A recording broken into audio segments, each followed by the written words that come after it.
Headlines and punchlines for December 1st, 2025, the 315th day of the sex offender administration.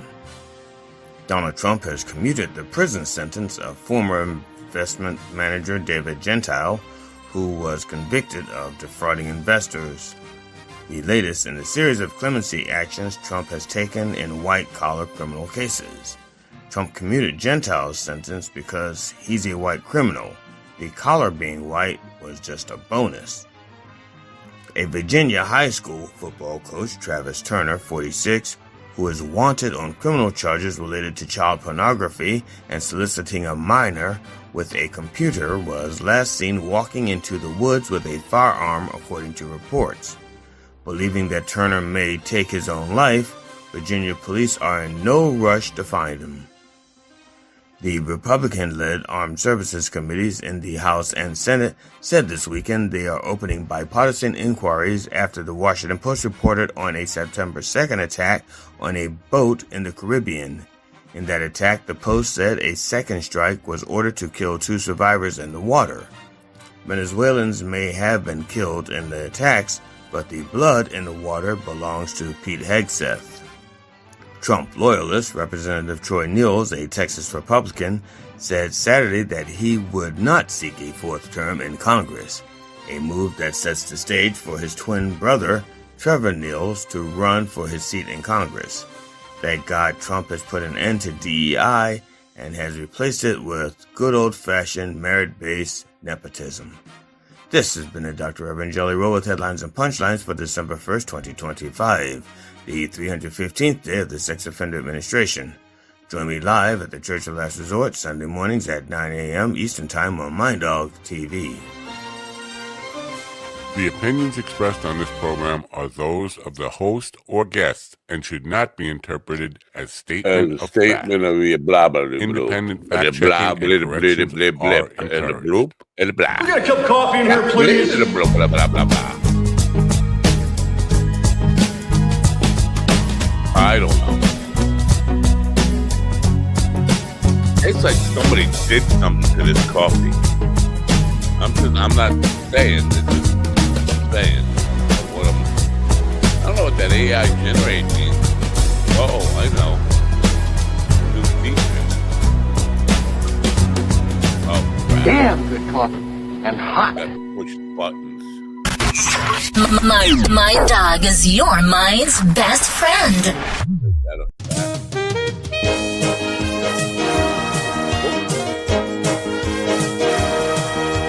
My dog is your mind's best friend.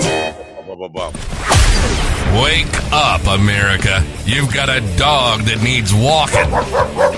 That's right, sunshine. Just put on a big pot of strong coffee and get ready to type your little hate mail with your opinions about kumbaya and flat earth insanity.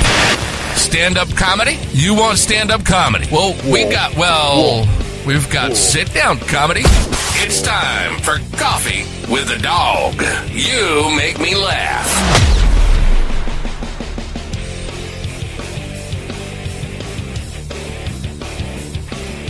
And so the game continues.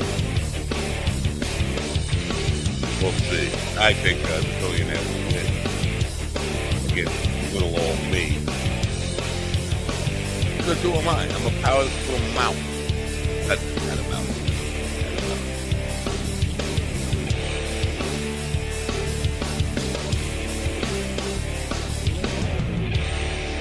Good morning, folks. It is Monday, December 1st, new month, December 1st, 2025. Hope you had a good weekend. Some people are out in the Midwest dealing with blizzard conditions. Not me. Listen, we're on Twitter. We're on Twitter today. Somehow we're back on Rumble. There's some weird shit going on Rumble. The mechanisms for being on Rumble are they changed. So we're on there for today, and we could have some problems with that. We're on Twitter. Here's the deal. If you follow the program, you know that last week I got suspended on Twitter because a guy who said that Mark Kelly should be hung and killed, I said to him, you should look in the mirror and smack yourself in the face. And I got suspended for inciting somebody to do harm to themselves. Not the guy saying somebody should be hung to death, me. So we're on Twitter, and then I tried to, because I got suspended and had no recourse to appeal it or anything like that, I said, you know what? I want my $8 back. I'm going to just cancel and they would not let me cancel my subscription because I was suspended. You have to be reinstated to cancel your subscription, which is kind of cheesy against the law, fraud, whatever you want to call that. Anyway, Saturday, I was due to get reinstated, and they billed me before I was even reinstated. They billed me for another month, so I'm paid for December. So we did the show yesterday, the church thing on Twitter, and I figure I was going to cancel after today, but now the new plan is I'm going to broadcast on Twitter every day for the next month. I'm going to cancel my subscription somewhere like right around Christmas time, provided I'm not suspended again, which I probably will be. And then in the meantime, I'm just going to run reruns of old shows all day long and eat up their bandwidth and just tell people that Twitter sucks. It is a Nazi propaganda megaphone. All you see on there, and I know there are some voices of resistance on there, but all you see on there is, I'll give you an example. One guy on Saturday said he was looking forward to bombing the shit out of Venezuela because they are narco terrorists. I was like, you know what? He said he's all his friends in Venezuela support it. I was like, they support bombing their own country? Give me some of the names and addresses of the people. Let me contact them. I want to talk to some of your friends in Venezuela. He had nothing to say, but somebody chimed in and said, I'm Venezuelan. And he's right. I was like, you are, really? How come your account says you're in Germany? Because they have this feature there about this account that says where it comes from. Oh, I just got here. You just got here. How come all your other tweets are in German? I think you're a paid troll. What does that have to do with anything? You know, Maduro. You just want Maduro to kill kids, kill American kids. I was like, no, you know what? We've been fighting the war on drugs for 50 years on the supply side. Hasn't made a dent. The demand side, if you're going to deal with drug problems, you have to deal with it from the demand. Why do Americans want to get fucked up so bad? Why? We want the drugs. It's that if you could bomb Venezuela into oblivion, we'll find another supplier. You're not going to eliminate the drug problem by bombing people, but you're going to bomb innocent civilians. Plain and simple. And if you're from Venezuela, you can't want that. You could want Maduro gone. You could want a change in the system down there. I can understand that. You can't want America to be bombing your country, because when we drop bombs, it's not like we care where they hit. It can hit your house. It could hit a hospital. It could hit a school. We don't fucking care. And we've proven that time and time again. So if you want that and you're rooting for that, you might as well go to Germany and wait until it's over. And when it's over, if you look at our history, when it's over could take decades. I mean, Vietnam, Iraq, Afghanistan. You look at all of it. We don't just go there and start bombing and then like be done quickly. So you're gonna have to move somewhere. You know, Germany's kind of cold. And what's Germany? Anyway, the point is, Twitter is just a megaphone for these people who are paid trolls in Germany, Nigeria, Turkey, India, wherever, making believe they're American MAGA people. And it's just, hey, homie. We got somebody in the chat room calling me homie. It's homo. I'm sorry. No, I don't know what I'm saying. Oh, it's what the hell are you saying? I can share your stream in a Kick community to help you hit 1,500 followers, 1,000 viewers, and earn $1,000 per stream. Add me on Discord. I don't have a Discord. I don't have to do Discord. Discord's for not MAGA, groypers. I'm not a groyper. Do I look like a groyper or a frog? Anyway, no, I got no money to spend. Here's the deal. I'm a poor motherfucker. Yes, I am. Anyway, we have no guests scheduled for today. And one, actually, it's a pretty slim week. I do have some people who want to come on, and we might arrange some guests for the rest of the week. But one thing I noticed this morning, and I don't know why I haven't noticed this before, GD starts in the chat room by welcoming people to the Coffee Dome.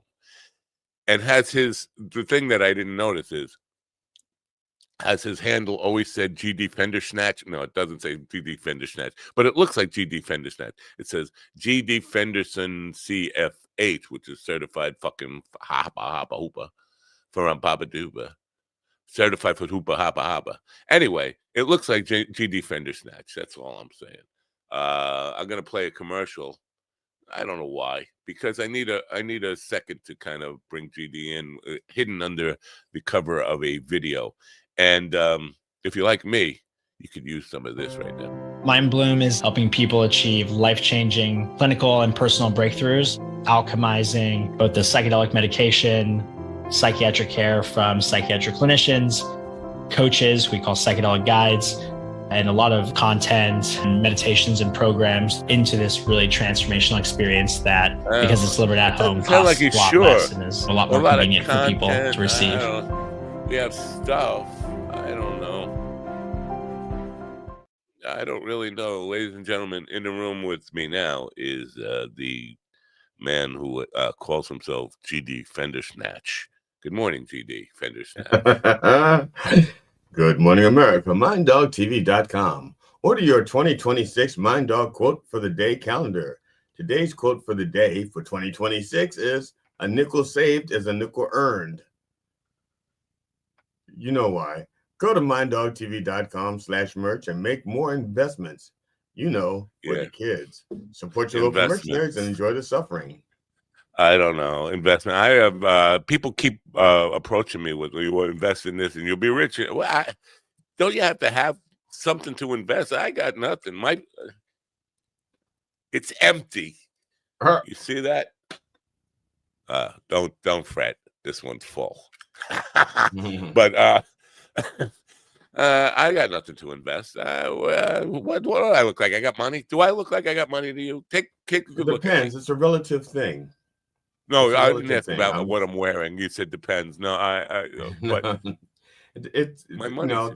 If you stand next to someone else, let's say, who's on a corner, who's got a sign, and they smell bad, and the sign says, "We'll work for food," you look like you have money, and they're going to say to you, "Excuse me, sir, you look like a wealthy man, a man of means, a man who has lots of things. May I please have a sandwich or something?" Right. And then you go in, you bring him out a sandwich. He goes, "I'm vegan. Do you have something that's without meat? You have maybe, and could you get me a cup of coffee, please? It's also very cold out here. And while you're in there, could you get me?" Wow. Seems like I've become an indentured servant of sorts to that person. Then it's funny. I mentioned only because that is semi-truth for me. I was going into a 7-Eleven. I used to work for a company that rhymes with DirecTV, and I was taking a lunch break, and I was going into 7-Eleven, and you went Pee-wee. This lady was outside with a sign, and she said, "Excuse me, sir, I'm very, I haven't had anything to eat. Do you have any money?" And I didn't have any cash on me, and I wasn't going to give her my debit card and trust her to bring it back. So I said, "I'll help you when I come out." And so I went in and I got her a sandwich and a soda, and I brought it back out to her and I gave it to her. And she goes, "A sandwich? Well, you said you were hungry." She says, "I wanted the money." I said, "But you have a sandwich and a soda." She goes, "And I don't even drink orange soda." What makes you think I drink orange soda? I was like, I'm trying to do a decent thing here, and you're just giving me shit. I can take the sandwich back, I mean, you haven't opened it. I'll eat the sandwich, She says, "No, I'll Wow. take it. I'll take it." She was so ungrateful. Oh, she's gonna do you a favor by taking it. Good for her. Yeah, That's nice. and that was nice of her to return the favor by taking the sandwich. Yeah. You think something's gonna come? We're going right into it. Like, what? It doesn't matter. Nobody's here anyway. Nobody loves us anymore. It's a new month, and we're getting ready for Project 2026. So nobody loves us. So let's dive right into the politics. All right, shall we? Okay, sure. Yeah. You're probably gonna say, "Well, the Constitution." I can smell it coming. Pete Hegseth. That's not the Constitution you smell coming. That's what they wiped on the Constitution. Oh yeah, this was actually not the Constitution. I don't know if you could tell, but this is actually tampons, but paper towel. Yeah, well, same thing. Sanitary. In a pinch, you don't want to pinch your snatch. That's what I'm saying. But Pete Hegseth, nothing's gonna happen to him. He's gonna skate because I know. Listen, I'm outraged by what he did and what he called for, and kill them all, and killing guys who can't fight or aren't a threat to you. I get it, but here's the part that nobody is really understanding. Legally, morally, there's a big division here. Legally, and this goes back to February when we declared that you can just declare. The United States government declared them Venezuelans, narco terrorists, and official combatants. So no matter what position they're in, even if they're clinging onto a boat with no gun, they're still considered official combatants, and it's legal under military law to kill them in that position. And he's going to escape. The JAG, I was listening to a couple of JAG guys talk about this, and they are morally outraged by what he did. But apparently, with the way the law is written, the way the statutes are. It's a technicality. It's a technicality. They are official narco terrorists, which is a convenient way of saying we just want regime change. And it's all about oil. It's because obviously he doesn't care about drug guys. He just pardoned a bigger drug guy, a kingpin from Honduras, right? He doesn't care about that. He cares about the oil. He wants to take over Venezuela and take their oil so that China and Cuba or whoever else doesn't get it. That's the bottom line. So nothing's going to happen. All these people thinking Hegseth is done. He's not done. You know, the funny thing is Venezuela was sending us oil. Citgo is Venezuelan oil. All these Citgo stations, Venezuelan oil. Are you Citgo-ing me? I kid you not. I Citgo you not. And this is why at one point I was actually choosing, if I had a choice, to go to Citgo for gas. A few years ago, maybe a decade ago, there was a crunch on heating oil. I mean, heating oil was going through the roof in the United States. And so the companies that Venezuela provided oil to, the U.S. companies that Venezuela provided oil to, they said, we're going to keep our prices low, your heating oil prices low, and you cannot make extra money off of it. We're going to lower the prices, and you can make the same amount of money. So if you were making, let's say, if you were making $2 on a gallon of heating oil, you still make $2 on a gallon of heating oil. We're just going to make it less expensive for the people who are buying the heating oil for their homes. Right. Citgo, Venezuela did that. They were the only company to do that. The only company. Yeah. And this is how people repay them. See, I'm just saying, all of you people. I know. Then, Yeah, but I don't know. I don't want to be transactional with them too. Oh, Maduro's a bad guy. There's no doubt about it. He's a bad guy to his own citizens. But that's none of my business. The people would say America first, America only. We're going to be isolationists, not get involved and start wars with other countries. This is a regime change war. That is none of my business. Listen, I said this to this guy who was posing as a Venezuelan. If you fucking care that much, go back and start a revolution in your own fucking country. That's what you do. Right. When you start it and ask for help. We need regime change more here than anywhere else in the world.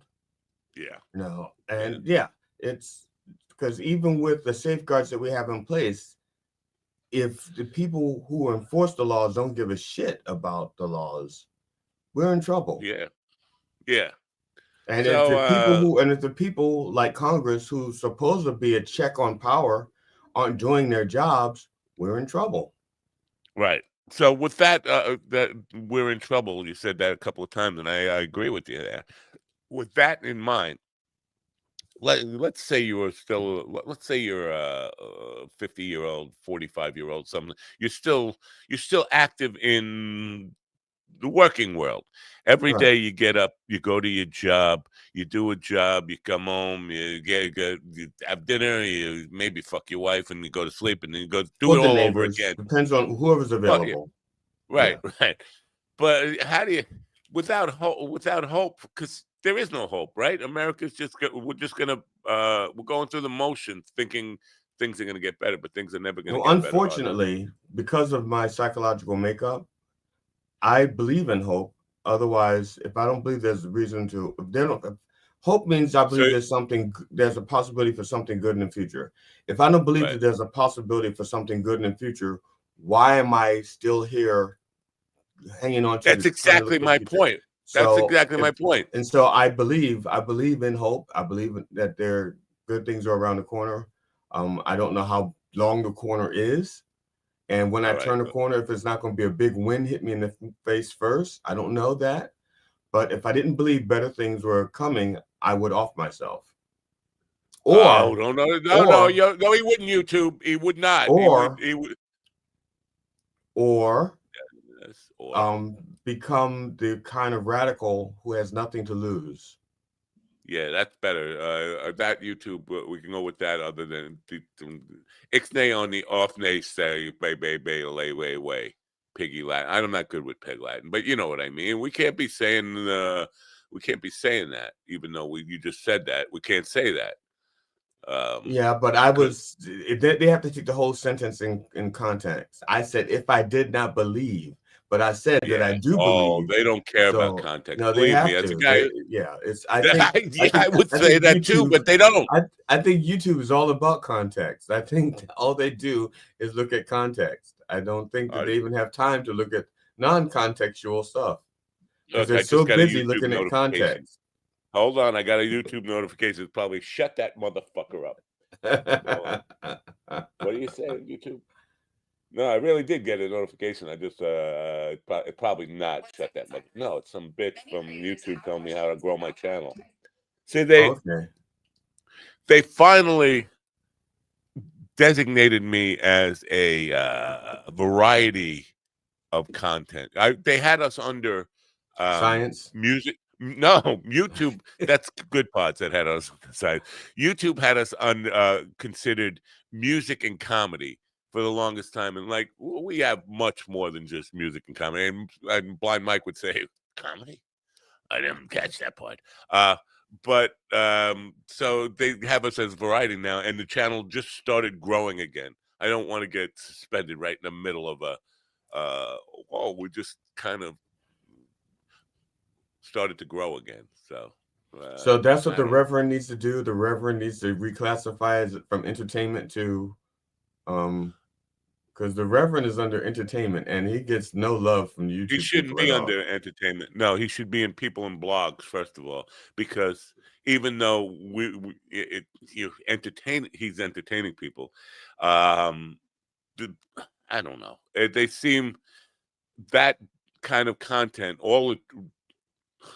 want to say the real churches. All churches are under people and blogs, not entertainment. Listen, we know that there's an entertainment value there, uh, but I think it would show to more people if it were under people and blogs. But first of all, if the Reverend has not thanked you, I want to thank you for rescuing this show yesterday when things went to shit in the handbasket real quick and in a hurry. Yeah. First of all, could you hear the whining? Could you hear the high pitched whine in the Not at all. background? Not at all. But you got to remember that that's out of that part of my hearing is shot anyway. So I'd have Oh, to that's like really. true. It was a high pitch. It was a high pitch alarm from the I've stood in front of a teapot that was going off, and my wife said, "Are you going to do something about that?" I was like, "What?" You know, I should have What I you- should have listened. I should have listened to see if I can hear it. Well, I'll know when I go back to make shorts whether or not the audience could hear it. And if the audience cannot hear it, if it ever happens again, I will ignore it best I can.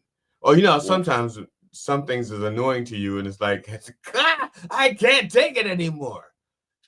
that's pretty much this show every day with me, isn't it? That's who I am. I And am the also it guy who drive my can't. wife crazy because my wife can hear it, you know, throughout the house. Yeah, that Like I would be said, me. I set off the smoke alarms a lot too. My wife is like, "What are you gonna do?" What? I don't fucking hear it. It's beyond my. That's in dog whistle range for me because my dog hearing is gone.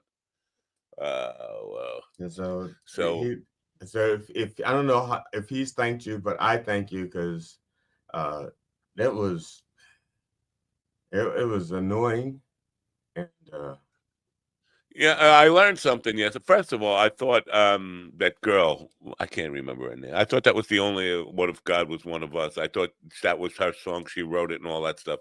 And I did not know there were other renditions of that song. I haven't looked for them yet, but I had planned to. I was even thinking of covering it. That's a good song. yeah, Um, what a stranger on the bus, I think and what's I called don't. One of Us. Yeah, yeah. What if God was one of us, just a stranger on the bus, right? Isn't that a Right. line in Yeah. there? Or Yeah. Just a because stranger on the bus. the Rev was talking about a plane. I was like, plane? No. In the first verse, he says God comes down in its heavenly airplane. Oh, it does. Yeah, the I first verse, fourth line. I didn't even. I don't even get that part. Yeah, Anyway, I didn't either until I was listening to the Rev talk about it. And now, but isn't that at being a kind of a biblical scholar? I don't know if that's what you call yourself, but you know the Bible. Isn't that exactly what not as well as Dean John Abadallah Fugelsang? or Fugelsang, yeah.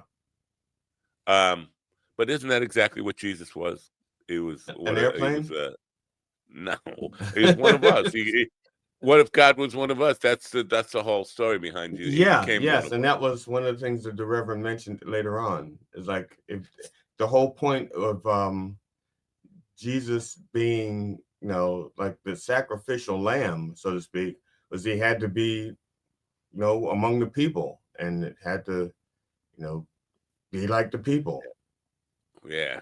But I don't know if he would actually ride a bus. The bus is kind of stinky. I don't know if you've been on a bus. Well, Bus is you know, not it depends. I have been on buses, but not recently. Um, recently. I mean, yeah. yeah. And also there are different types of buses. There are like city buses where people pay to go around the city. Then there's like charter buses, like when you pay like 50, $60 and you're going to someplace special for a show or something. Yeah.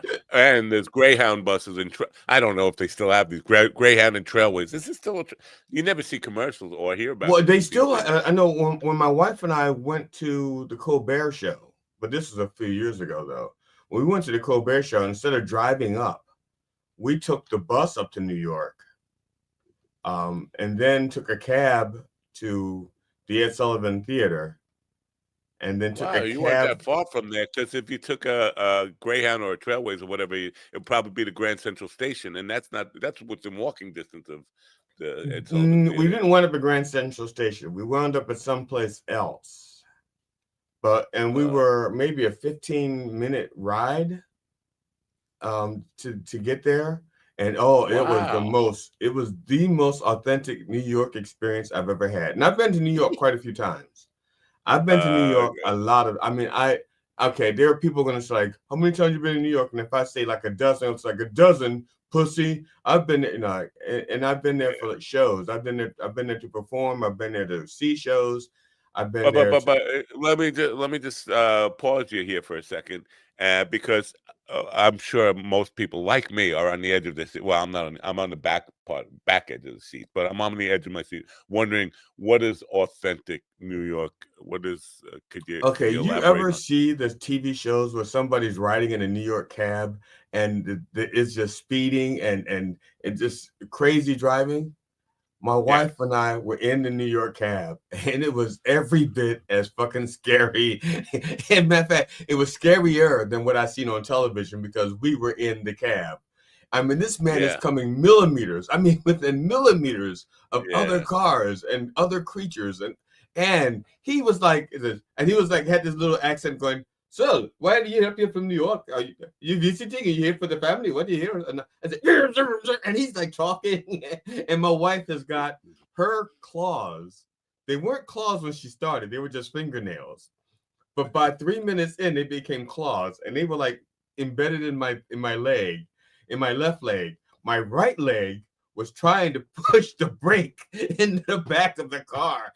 I was like I kept trying to brake him. I'm like, please stop.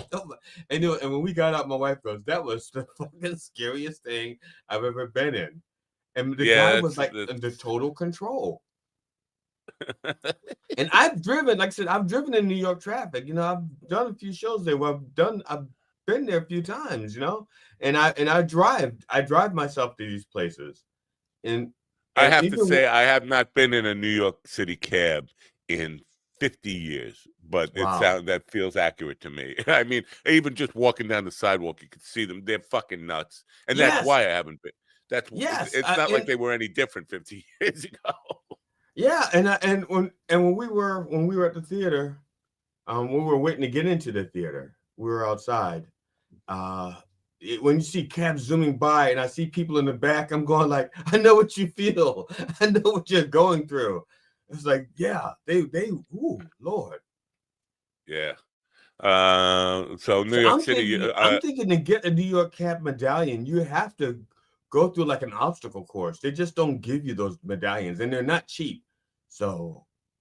You know what I'm wondering about New York, and this has nothing to do with recent events. It's just there used to be a thriving artist, music artist comedy thing, not the the big time comedy of all the comedy clubs that were there, but there was a small development scene in the the Lower East Village and Soho and all that stuff. You could go in there and you could do in Chelsea, but you could go in and do gigs and refine your act. And there were lots and lots of clubs. I don't know if that's Kenny's Castaways and all these places that musicians used to go and be assured that they get stage time. I think that's dead. I don't know. I don't hear anybody promoting that stuff. It used to be Long Island bands would do that all the time, like just to go in and do a gig in Manhattan. I don't see anybody promoting that shit anymore. It's the artistic, and maybe it all went to Brooklyn because there's a lot of that in Brooklyn. But it would be a shame if that died in New York City. I don't know if it still exists.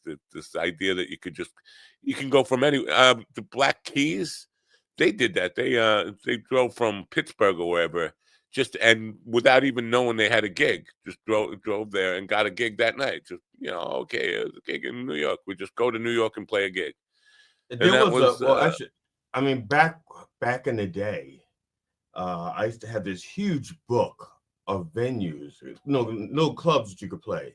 As a musician, the book was like, I'm not kidding. It was like as thick as a phone book, and you could just go through like towns and you could find clubs, and what they did, what kind of music or what kind of stuff they did. And matter of fact, if I weren't so fucking lazy, I'd look for that book because I'm pretty sure I have that book because I don't throw shit away. I'm almost as bad as Jackie Martling.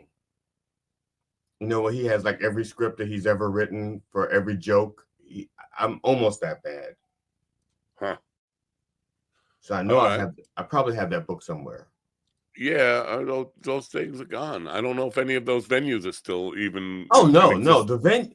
Oh my God, this is one of the things that's frustrating me about comedy, because before COVID, I had a list of places that I could go to, small clubs that I could just go to, or I could reach out to and get a show there, or get on the stage there, feature or headline.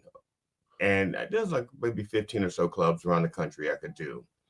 But there were small venues. And when COVID hit, a lot of them like went under. I mean, so quick, fast, and in a hurry. And then they came back up under new management, or like in some cases, the whole fucking block was like in Maine. the whole fucking, I think almost the whole town, every business in there was like purchased by, I think, Colby College. I mean, and if you're in Maine and you're listening and you know what I'm talking about, and just go ahead and correct me if if I'm wrong, but they just purchased damn near every business is like the whole damn town for Colby College, and they made it into like dorms or restaurants and shit like that. But it's all run by the college. So the places I used to go to are gone. I have to start over again. I can't. And me being a relative nobody, I can't just say, look, hey, and older than dirt. You're older than dirt. Well, it depends on the dirt, because I've gone into, like, I was in Lowe's this weekend getting grass seed, and I saw dirt in there that was younger than me. Yeah, and I could tell because it was in neat little bags. It was clean, and there's like the bags were like you could buy like a bag of new dirt, and I know that dirt was younger than me. They're not making dirt like they used to. Well, no, they don't. They don't make dirt like these two. I mean, but we remember when dirt was good. Yeah. It's just a pity. Hello, Ann in California. Oh, Ann in California is with us. Yes. Yes. She's a churchgoer. Yes, I appreciate that, because that's like early. Well, again, she's like us. She's probably up feeding chickens. Probably working. She's probably out there working on her Harley. She's got her wrench out, fixing the bike, and listening to the stuff. Oh, is she a Harley rider? You notice? Well, actually, I don't know if she's a Harley rider. I believe if I listen and read correctly, she does fancy the motorcycles. Wow. I don't know what the term is. I don't know if she considers herself a biker. Get your motor running. Anyway. Like I think I asked my wife the other day, I said, should we get a motorcycle? And she goes, fuck no. And I said, a tricycle? Now, and she thought I meant tricycle, like, like red rum. But I was talking about the 3-wheeled motorcycles, but I didn't know what they were called. Johnson. Artie Johnson. Remember Artie Johnson? Yeah, that's right. That's what went through my head as soon as you said that. Those cool tracks. But here's the problem with your motorcycle thing. If insurance companies find out you got a motorcycle in your garage that you've never even ridden, as long as you got one, you're rich. Oh yeah. Yeah. I know that's and you would think that we would get some kind of, but if it's a tricycle and not a motorcycle, so if it's a 3-wheel motorcycle, I would think that it would be different. It's hard to fall off. It's almost impossible to fall off, but there's some people that can find ways. I would find a way pretty quickly. Like my car has so many. Okay, I turned off my car has default safety features. Like when I bought my car, every safety feature is turned on.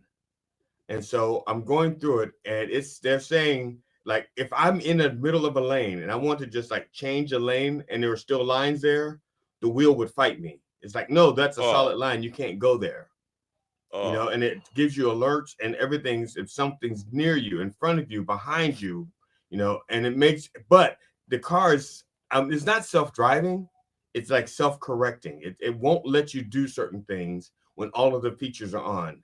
And the way I drive, like, especially where I drive at night, I will deliberately, especially if it's like a back lonely road, because I'm going to like small places, small venues, I will drive almost in the middle of the road, because since it's night, you'd see the lights from the other vehicles, but it gives me more reaction time when deer and other animals come out from the side of the road. I have, equal reaction time, especially if they're coming from the passenger side, you don't have that much time because all of a sudden they're there.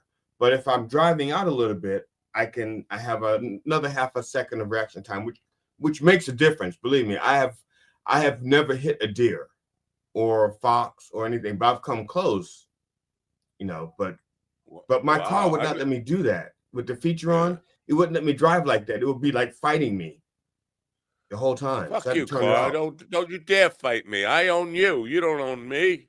Yeah, so there's certain features I turn my car off on. Okay.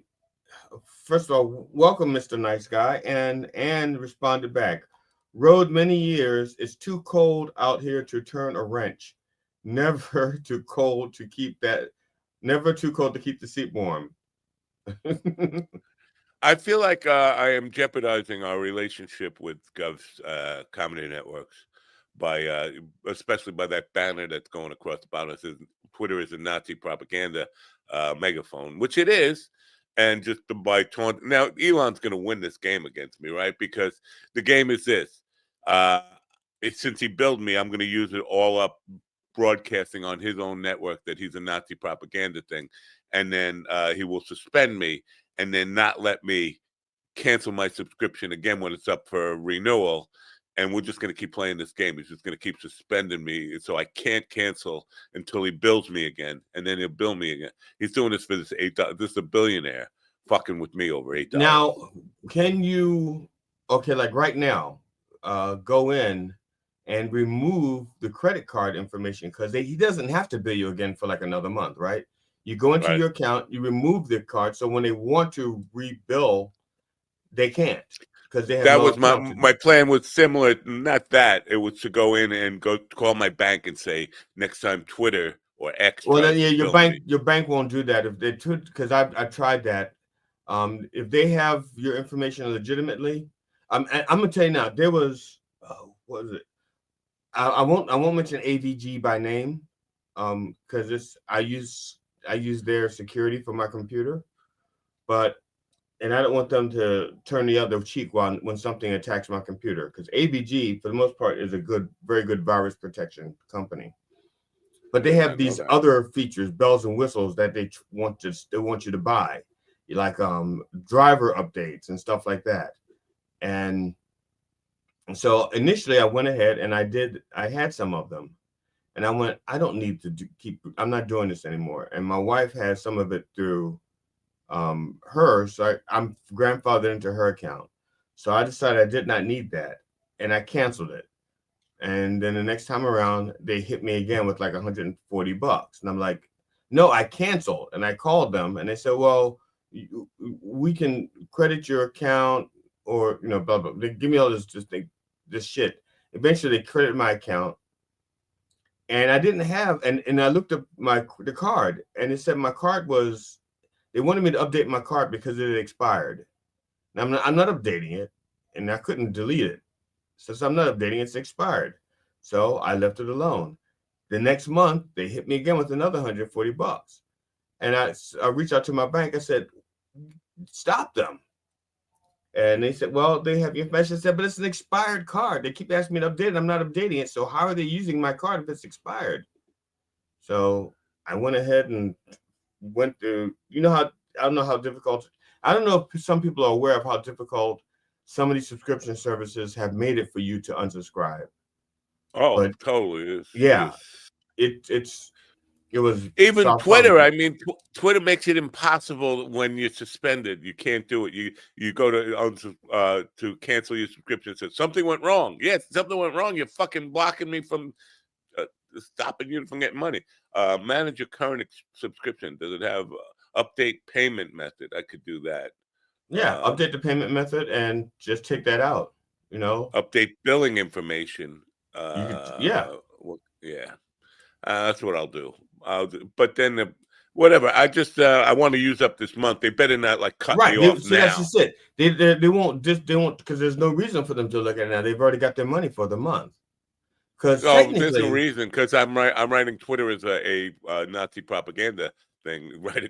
There's a reason. I don't think he's worried about me suing him because he has lawyers and I don't, and he knows that because he's got money. I don't know if you know. You don't need lawyers. You have me.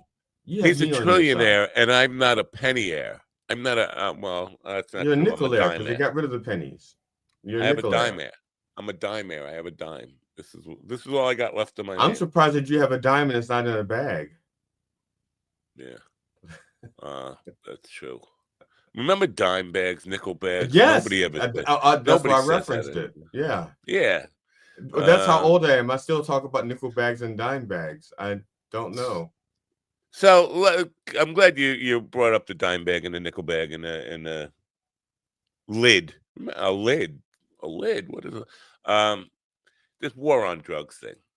The idea that supply, because we've been fighting this war on drugs for 50 years on the supply side. It's never, as long as there's demand, we'll find a new supplier. It's Right. Yes. And so this idea, they keep saying, well, somebody on Twitter right now, Kurt Schlichter, fuck you, Kurt. I think people who import poisonous drugs into the United States should be killed. Okay. So what about people? So what about companies like Dow? If Dow is still the company, they not only do they make poisonous drugs, they have a license to spray it on your fucking food. Right, or dump it right into the river, right outside in down by DC. There is a Dow plant, and you could see the shit just pouring right out of their factory right into the river. Yeah, plastics. Yeah. So what about those people, Mister? What's his name? Schlichter. Kurt Schlichter. Let me see. He's probably in Germany.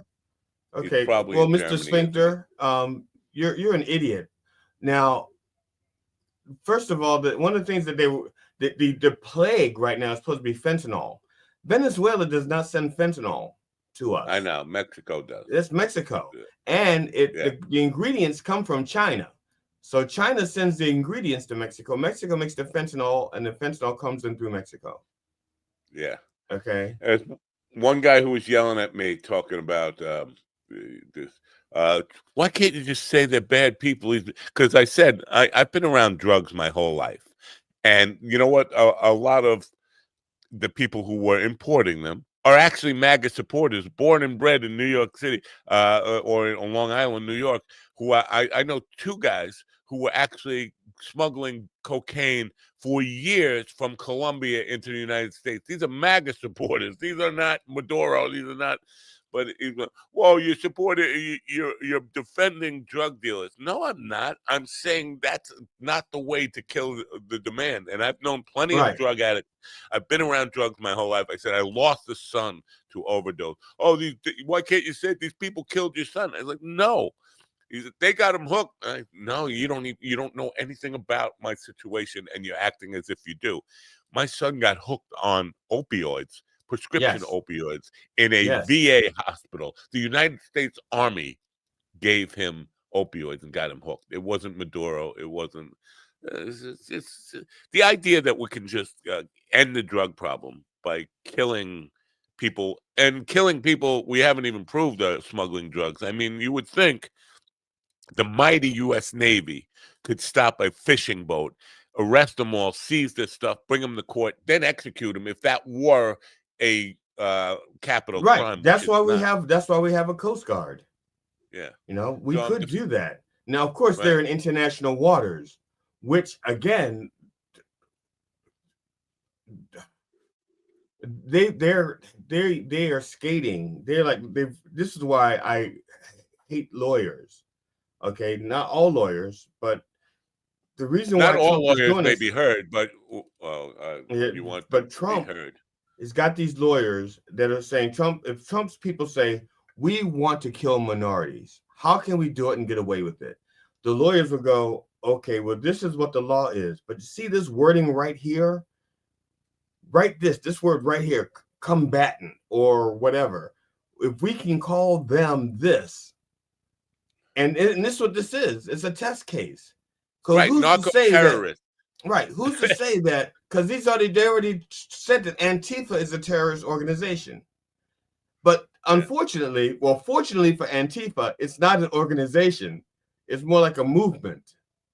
And so you can't declare an idea and a movement as a terrorist organization. You know, you need. Yeah, I know, but they didn't say that. But there's no organization. If it went to court, they say, okay, well, show us the organizers. The leaders of Antifa, and there aren't any. So their case will fall apart because they have no one to prosecute.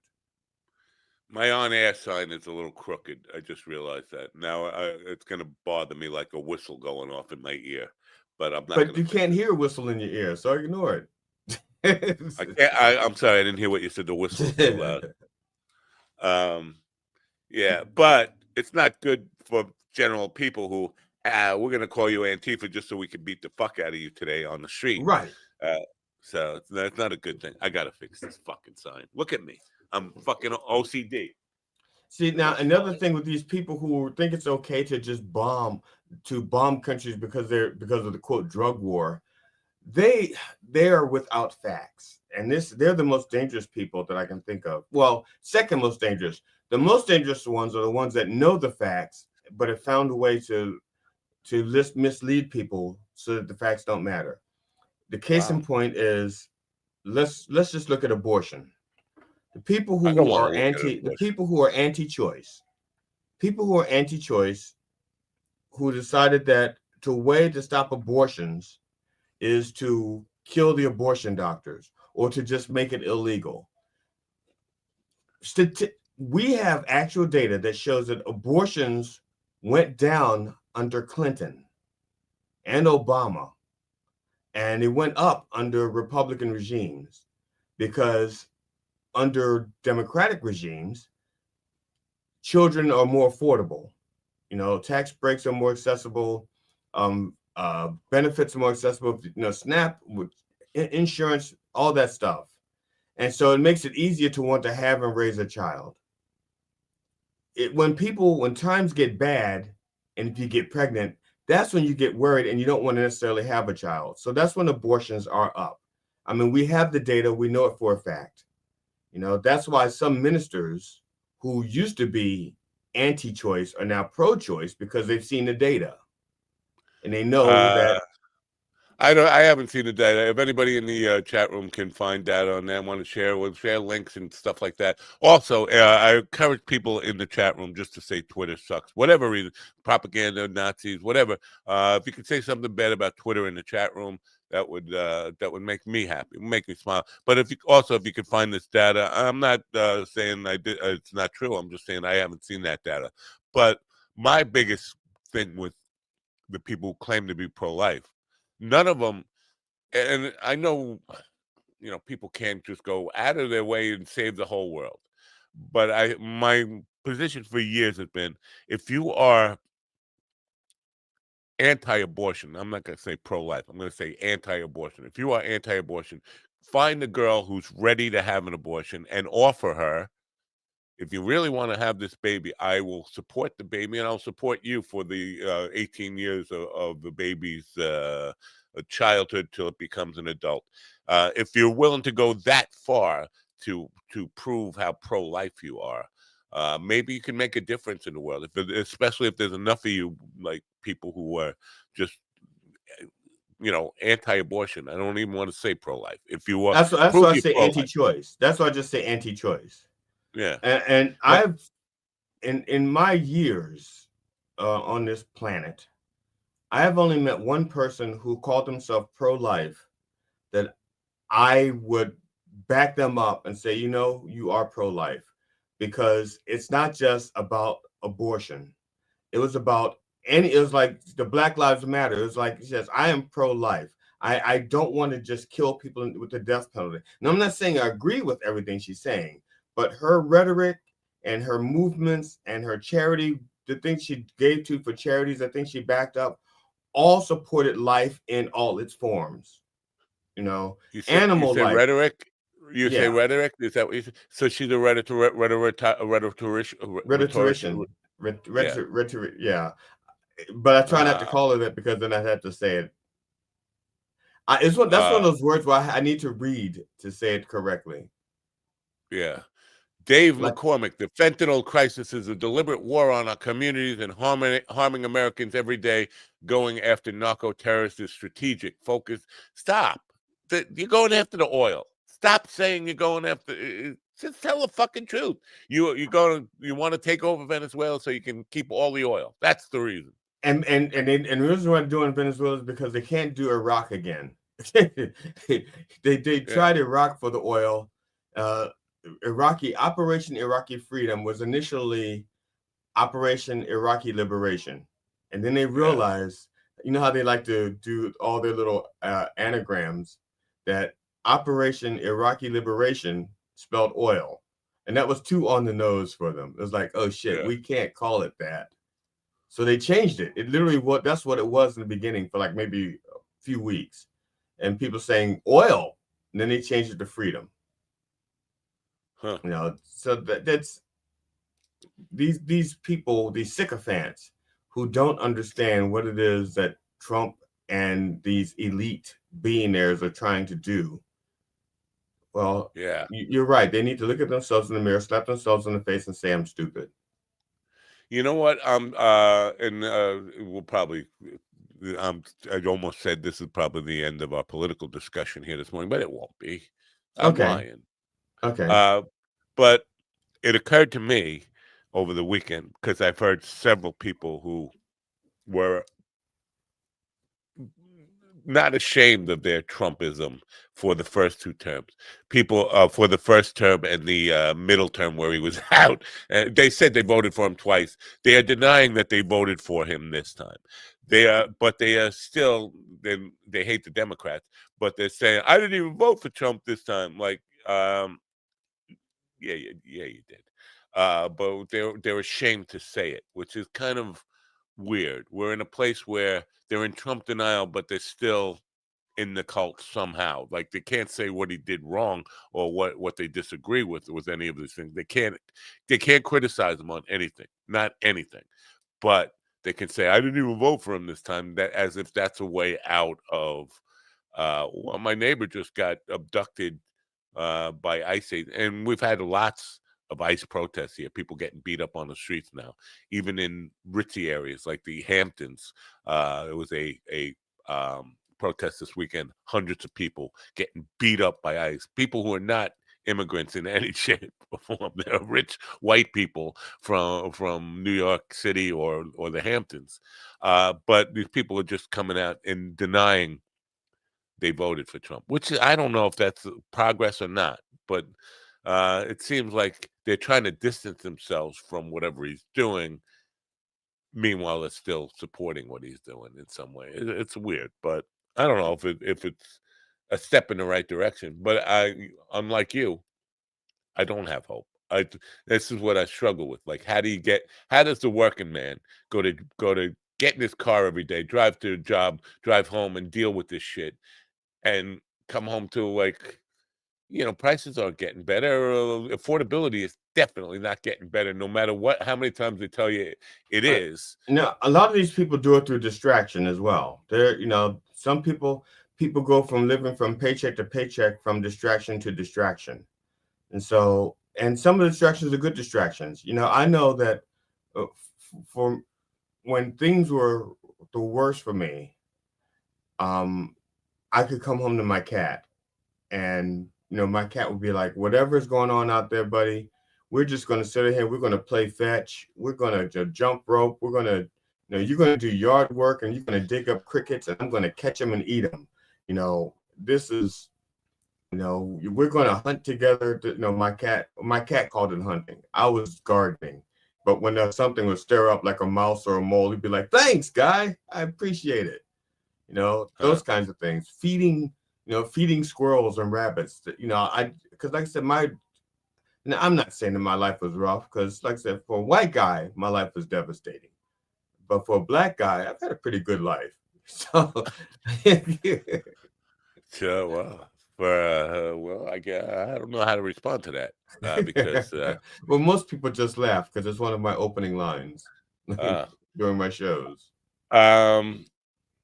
Let's talk about something I know you don't give a flying fuck about. American Idol?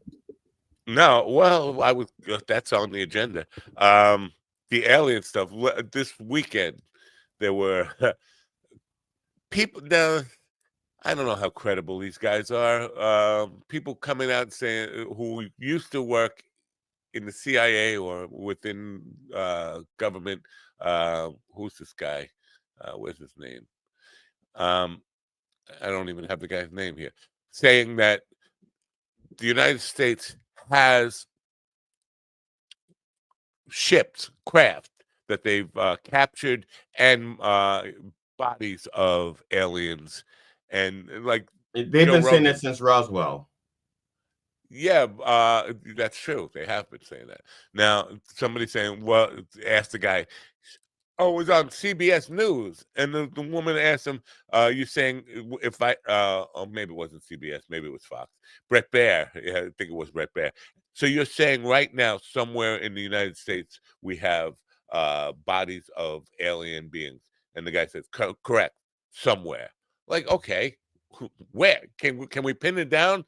Can you give me why if you're ready to disclose it? And we're okay with telling people this, why can't we show them the evidence? But this weekend it went off the charts with people coming out and they're finally disclosing it, and I'm still like, so the idea here is you have a super intelligent civilization out there who can not only traverse the entire universe to get here, they're so smart that they figured out a way to travel light years, but they get shot down by the incompetent fucking earthlings and get captured by us. That none of that makes sense. If okay, now because I hate to, this would be to me the argument. If they came here, no, I don't know how long would it take, but if they were basing their information on what they saw back then, they would be looking at us as cavemen. What they would see would be cavemen, because that's how long it takes light to get to them. So they would see cavemen. So they'd start out, they go through the wormhole and stuff, expecting cavemen without rockets. And then they get here much faster because of the wormhole technology. You know, they get here faster than the signal that they received. And they get here and they're like, okay, we're going to help these cavemen. Oh shit, where does rockets come from? And it was like, mayday, mayday. They have weapons. These cavemen have weapons. We've lost spaceship 994327. 994327 is a goner. We're backing out. And then so that spaceship has been captured. Of course, that I just made that scenario up, but based on science, that's what they would have seen. They would see us as cavemen or even worse. But they would not, but to travel here, they'd have to use some technology that we do not have. So I'm going to say wormhole technology or something like that, which would just leapfrog them to our current day, which means they would be shocked maybe to find out that we have weapons. I don't know. All right, continuing down that logic, if that is logic, I don't know if that's logic. It's fantasy based on some logic. Okay.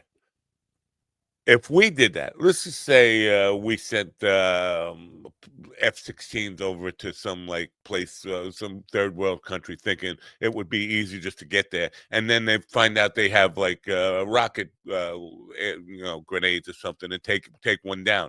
Wouldn't we send in backup then, and wouldn't that escalate a war? And wouldn't we just keep sending reinforcements then? Well, if let's say that those spaceships were not hostile. Let's say the aliens that came here were not hostile. They really came here because they thought these poor things could use our peaceful technology. These creatures, they're still shitting their pants. They don't even have Nikes. They're barefoot and naked. They're still doing it doggy style. They don't even know about missionary position yet. This is what they're thinking, what they're seeing. And so they get here and they got this whole book, like Jehovah's Witnesses. And they're like, have you heard the good news about our Lord and Savior? Good beep, blorp, blorp, blorp. And so they're ready to knock on the door to preach the gospel of beep, blorp, blorp, blorp. And they don't know. It would be like if a Jehovah's Witness knocked on your door expecting peace and kindness, and you open the door buck naked with a shotgun and you shot him in the face. Buck naked. They'll be totally unarmed. Go. I'm sorry, you said buck naked. I just went into a buck naked Hank Williams Jr. song. Now, do you say buck naked or butt naked? B-U-T-T or B-U-C-K? Well, the song is buck naked, but I would generally, if I was going to say it, I would probably say butt naked. But the song is buck naked. It's just, I don't know. Where does that term? All right, chat room, if you want to go dig up origins of where does butt or buck naked come from, and what is the proper usage? I would think if they're saying buck naked, they're probably just they're just like deer hunters, and they're just comparing it to that would make sense. Or if it came from slavery, You know, the slave master comes in and he finds the buck, his slave, banging his wife, and the buck is naked. So That could be, or at and least says, he's well. He wouldn't have Nikes on because you just said they no, don't even have no, Nikes. no, they wouldn't have Nikes. So the buck The was naked with his wife. corrected original phrase is buck naked, but butt naked is widely used variation. Buck naked is older and a formal term, while butt naked is considered more vulgar and emerged as a popular acorn, misheard word that makes logical sense. Okay, so yeah, see, they're saying butt naked makes more logical sense, but it's not the proper one. That's weird. Yeah, I Anyway, understand. That's what I'm thinking. It was probably from slavery, and the master comes in and goes, "The buck naked on my wife." and it's only been around since the early 1900s. It's only like 120 years old or something, huh? Yep. Okay, so it's about slavery. It's about Butt black naked people. only butt naked only appeared in the 1970s, so it took them 70 years to figure out. Yeah, let's butt makes more sense. Or somebody finally Well, misheard you it. realize that's about the same time the streaking came about. Oh, that's right, streaking. And Oh, so yes, in they call him streaking, the streak. yeah, so when people like running streaking, then you're like, oh, he's butt naked. Or I'd say There, he has clothes but naked. so He's not clothes but naked. the Google search for butt naked or buck naked shows 103 pages of results. Pages of results for that discussion about. But how much of that is actually naked facts, and how much of that is just conjecture? Well, a lot of it is like Quora. I don't know if you're familiar with that Yeah, stupid site. Yeah, Quora. yeah, I or used to date a Reddit, girl or named Cora, and Graham Market, Facebook, Washington State University, the Oklahoman. I mean, all sorts of places. Cougar Board. I never heard of that one before, and I don't think I want to go to that one. SuccessfulChristianPublishing.com. SuccessfulChristianPublishing.com has a discussion on butt naked or buck naked. Go figure. Yeah, so I've been digging back into the archives now, and after this program today at 12 o'clock, not on YouTube, but on like Twitter especially, and Twitch and a couple other networks, we will be running a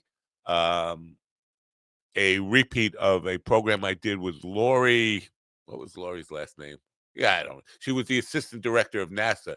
Her book was called Escaping Gravity. She's got a lot to say about Elon Musk because she dealt with him a lot directly in those years when he was trying to extort money out of the Obama administration when she was the assistant director of NASA, and she was like resisting. This is why he became a fucking hardcore Republican, because Obama didn't give him more money to subsidize his SpaceX stuff. But so that will be running at 12 noon today on a bunch of networks, Kick and Rumble and Twitch and Twitter and stuff. And I'm just going to keep using up Twitter's bandwidth until my next payment. So we would be running reruns of stuff. It's surprising to me. Yesterday I reran Kenny Aronoff. He was a drummer. He's producer, Grammy Award-winning drummer, who used to play with John Mellencamp. He's best known for being John Mellencamp's drummer, but he's played with lots and lots of people and produced a lot of records. And I was replaying that interview with him, and so many people commenting live, "Oh, Matt working on Sunday." Like, it was a 4-year-old interview, and I think there are things within that give it away. Like, I stay the date right on top. Oh yeah, just to the very beginning, the opening go. There's your first. Like, Here's your first clue. The date is from 4 years ago. Speaking I of date, I have a appreciate, question for you. yeah, I'm not doing it with the intent of fooling people, but it's just surprising to me that many people just assume because they see that live button that I'm there right now. January 1st is on a Friday. Are we doing a show New Year's Day? I don't know. I didn't even think that far. Is it going to be another year? Project 2026? Are we going to have a Project 2026? Listen, why not? New Year's Day is most people just want to sleep, right? But if anybody's up, sure. Well, I'll talk to the fucking microphone and a fucking camera for 2 hours for nobody. Okay. Sure, why not? All right. Why not? So that means Christmas is also on a Friday, but I have shows. I have shows at the Yes, VA that's on true. Friday. Christmas is also on a. No, Christmas is on a. I said Friday, didn't I? I'm sorry, it's on a Thursday. So Christmas is on a Thursday. Oh, New Year's Day and Christmas are both on Thursdays. I'm looking at my calendar, and I don't know why I screwed up. I'm looking right at the calendar. People don't love us on Instagram today. Yesterday, in church, there were a ton of people in Instagram for some reason. And don't they know they don't know that I can't. The Reverend can't see them on Instagram. I know, and I do mention that. I did when I go into the chat and I say, find us on YouTube if you want to be heard, because I'm not going to. Well, I think next. Well, the Reverend actually looks at the phone on YouTube so you can see the comments. I mean, he could just as easily put it on Twitter. Not Twitter. You say Instagram. Somebody other than me ought to suggest to StreamYard that they integrate Instagram comments into the chat room here. They've got almost everybody else in there. I don't know. What's going on with Rumble lately? I have no idea. But I would have thought today, because they are the Nazi propaganda YouTube Rumble I'm talking about. They see this thing going across the Twitter as a Nazi propaganda megaphone. I would thought that would attract, I don't know. It's like taking a shit out in the woods. Flies are going to come. Yeah. I don't know if you, depends on the time of year. In the winter, they're not coming. But spring and summer, I thought that the steam might attract them. Oh, look, they'd have to be someplace really, really close. Like you'd have to shit right on where they were hibernating. Yeah. Because otherwise they still got to get there. And if they're hibernating, they're not going to make it there. That's fair. I forgot that flies are like bears in that recent. Now, the shit. I forgot what. You forgot what you were thinking. Yes, it's called Alzheimer's dementia. Dementia. That's what it's called. I forget what it's called. Oh, did I? Nope, I forgot again.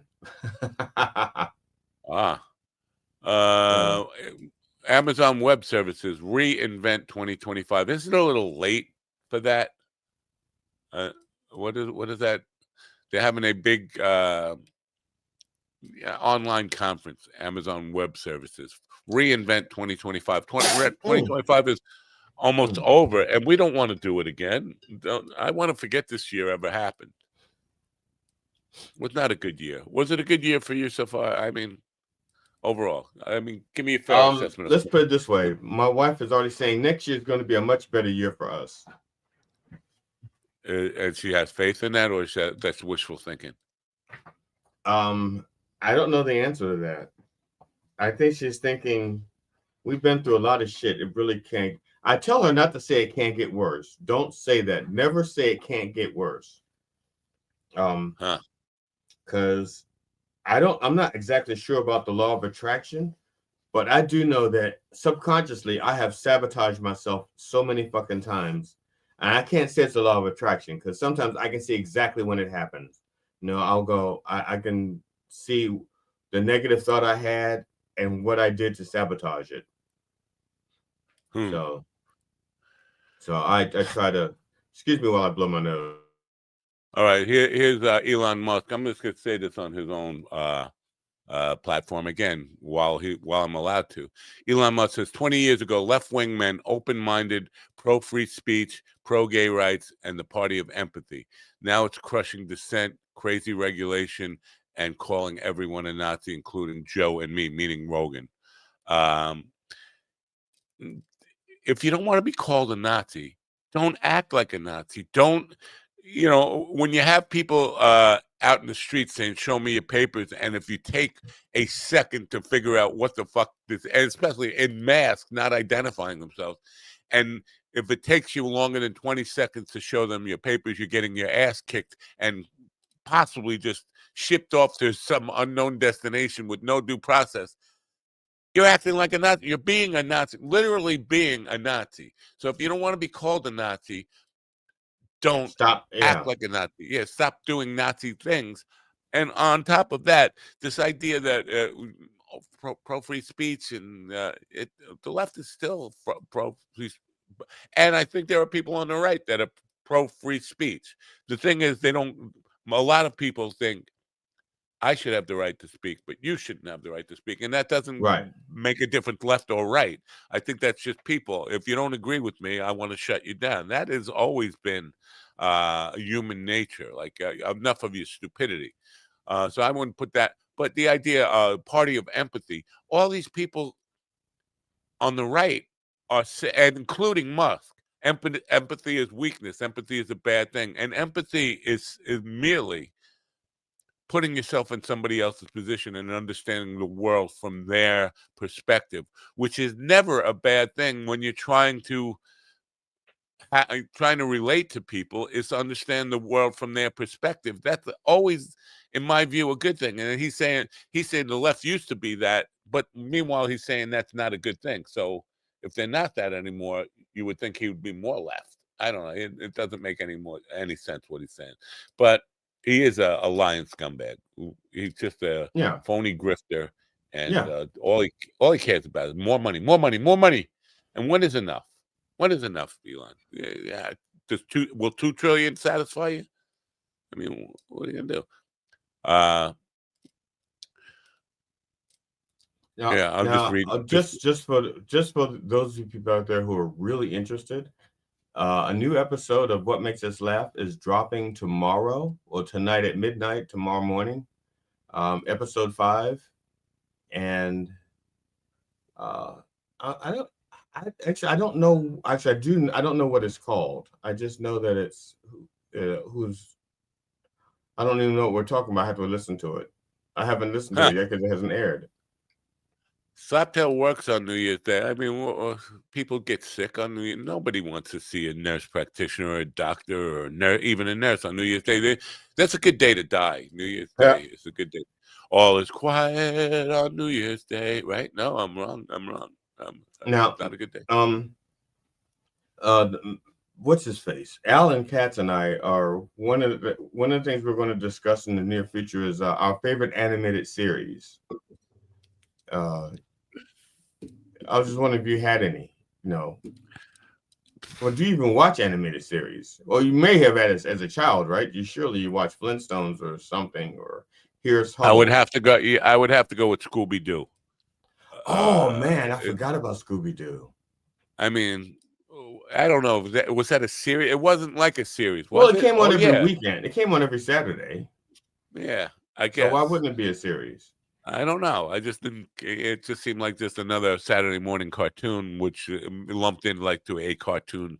But I think it was its own standalone show. I don't know. Flintstones. Of course, I watched the Flintstones. Never like a huge fan of it. Definitely not like the Simpsons or anything more modern than that. And I'm saying Simpsons like they're modern. I think it's a 40-year-old show now. But Family Guy, none of that. I don't. It's just Bob's Burgers or whatever. None of it. Even South Park. South Park is an animated series, right? Yeah, it's an animated series. It's on every. Not only that, not only is it a series, it's in syndication. Yeah, well, I mean, I didn't even know if it was fully animated or the animation was just. That's how little I've watched of it. I don't know anything really about it. But then again, human, like I struggled to find a actual human acted series that I would really. I don't know. I'm not. I don't. My life is empty. I don't know if you know this about me, but my life. I don't know. I got a nothing life.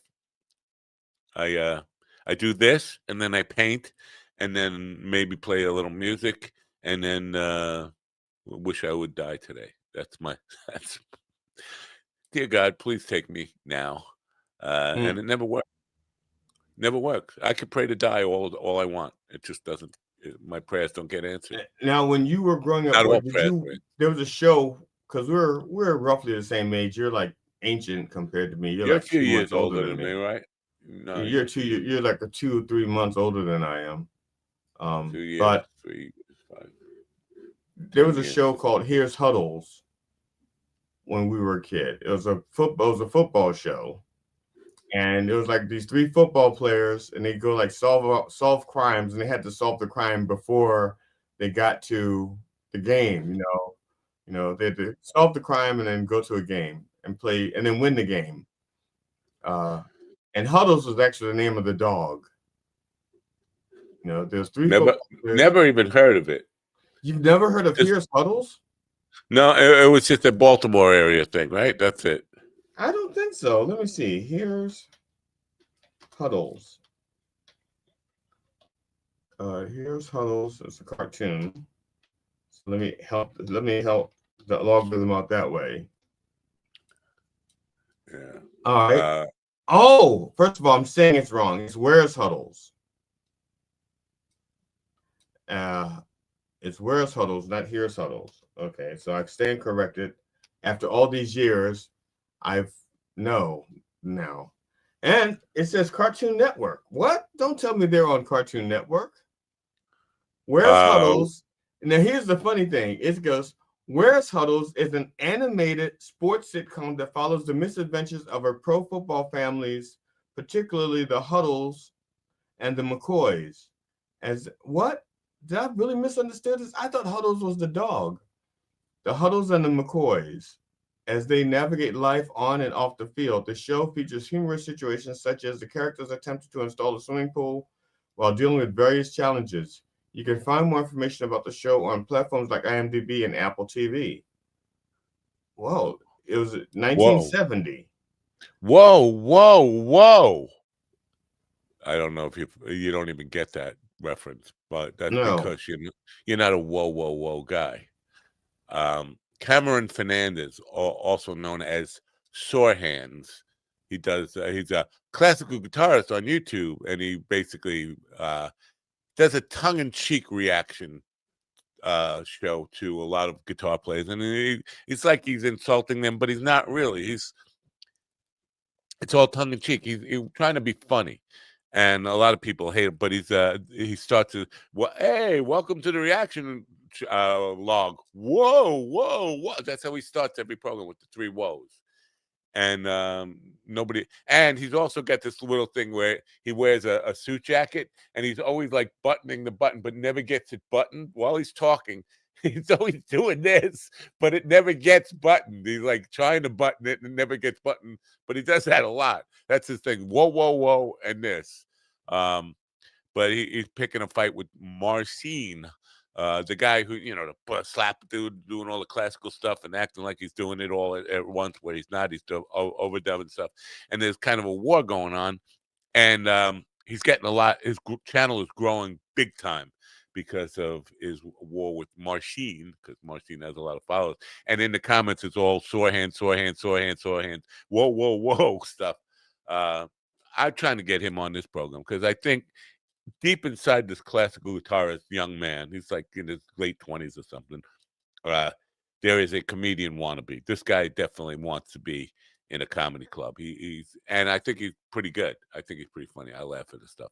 So that's what the whoa references. Check out Sore Hands. Anyway. Well, I totally misremembered Where's Huddles. First, I thought it was. I thought they were solving crimes. It was more like First of all, there was only 10 episodes. They only did 10 episodes. It was 1970. No wonder I never heard of them. 1970. I was 10 years old. I knew I was still living in Baltimore because I was coming home from school and watching it around 4 o'clock. I'm trying to think here, but I thought Huddles was the dog. And apparently it was the Huddles and the McCoys. There were 2 football families living next to each other. And one of the bad guys is the guy with Paul Lynde's voice. As soon as I saw that, it's like I remember that guy. But I have to watch it. Now it's archived. It is archived on YouTube, on someplace on YouTube. All 10 episodes, you can watch them. Wow. I'm looking at Sore Hands. It says he makes $2K to $7K a month from his channel. That's enough for a young man living in his mom's Mother's basement. Yeah. So, it's 2,000 to 7,000. It's not like he's breaking the bank there. But he has 3 different channels. He has one that's a reaction log, one that's a practice log. I don't know what the third one is. Log. I don't know why it's called the Yule log. log. Well, it's December, so it's probably a Yule log. Yeah. Or maybe it's a captain's log. Yeah. But let me give you a little taste of Sore Hands. If I can give you a little taste. Can I give you a little taste? Would you like a little taste? Open. Stick out your tongue. Ikanachita bottle of papita. Right? That's what we want. The Ikanakashita papapatita. There we go. So I gotta come over here and hit. Hey, this is Cameron, and welcome to the reaction log. Whoa, whoa, whoa. We got a special and spicy one here. This is who else could I be talking about after everything that's happened other than Ichika Nito? You guys have been asking for Ichika for like over a year now, and I've been kind of avoiding it, honestly, because I don't really know what I would say about it. I know what you want me to say. I know what everybody says about Ichika. He's like one of the 4 horsemen of fake guitarists, especially when you ask the older demographic. Marson's one of them, because like surely none of that's possible, right? Maybe what's happening is when people hear Ichika's guitar playing, it just kind of sounds alien, so it's just like, this is fake, this can't be real, right? But I don't know. I've been watching Ichika for a while, and I've never really had this like disdain for him or the stuff he puts out. I feel like it's all like fine. Because let's just talk a little bit about what he does, and let's actually first talk about what I do. I'm gonna remember to introduce myself this time. I am a classical guitarist here on YouTube. And what does it mean to be a classical guitarist? It means that when you find people he said, let me introduce myself, and he didn't say his name, did he? Cutting it up, making a music video, miming along with the audio, that's like nothing to us. That's just what we do. That's a classical guitarist right there. That's what All right, that's all. Let me introduce myself. I'm a classical guitarist on YouTube. Is that what his parents named him? Yes. Well, he started by saying his name, Cameron Fernandez. Didn't he say that? It's Cameron. He may have, but I was typing something. Oh. Well, it doesn't matter. That's basically. But when you say, let me introduce myself, again, I am a classical guitarist here on YouTube. Let me tell you a little bit about myself. Introduce myself as, hi, I'm G.D. Fenderson, and I'm a classical humorist on YouTube. Yeah. Well, yeah, and it's all tongue in cheek anyway. He's just funny, but he opens every show. I don't get tongue in cheek humor. Yeah, I don't get I don't get tongue in cheek humor at all. Well, I don't understand. Anyway, the stuff about just calling out the fake people. This is a thing, and these people make a lot of money on this. But my take on like all these people. If you go looking for stuff you don't like, just to talk about how much you don't like it, you're going to be inundated with a world of things you don't like. You could like for Beato, for people who love him, people who hate him, whatever you think about him. He started his channel by looking for things he loved and said, "What makes this song great?" That was his inroads to popularity on YouTube. He would take down a song that he analyze a song he thought was great and break it down into elements of what makes it great. And then somewhere along the line, somebody figured out what makes this song suck. It would do much better, and people, anybody could make a living on YouTube by just tearing stuff apart, or what makes this guitarist suck, what makes somebody fake, what makes AI suck. This whole thing about just spending your whole day looking for shit to bash. But if you do that, you're inviting the algorithm to just give you shit that you hate all the fucking time. You're bringing more crap into your life by saying, let's look at crap. Okay, let's look at crap. Now your life is full of crap. Are you happy? I guess if you're making $7,000 a month, that could, especially if you don't have like heavy rent to pay and you're living in your mom's basement, that could be enough. But for me, I don't know. I'd rather go the Beato route and look for stuff that I actually like. What makes this great? What makes this song great? Unfortunately, there's not a lot of great music or a lot of great art being produced in the world right now. You got to look really hard for it. Yeah, I mean, there's only like, matter of fact, it's funny because I was because I still look at things through the lens of comedy, and it's lonely being the only certified forensic humorist out there. It is lonely, I would love to be able to have this camaraderie, like other comedians can hang out together, and I don't have that. I go into a room, we have a roll call of certified forensic humorists, and it's such a short, like, that's it. GD Fenderson. Just you. Yeah, that's it. Yeah. Huh. If you remember, speaking of things that I think are great, but this is fucking 55 years old, 160 years old. No, not you. I don't think you're great. I'm better than Tom Segura, though, right? You know what?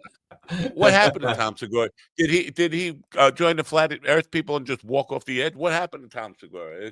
First of all, was he one of the people that went to Dubai? Dubai or I whatever? don't know. I doubt it. I doubt it. I don't think he leaves LA ever anymore. But what do I know? I'm not a Tom Segura. I'm not his keeper.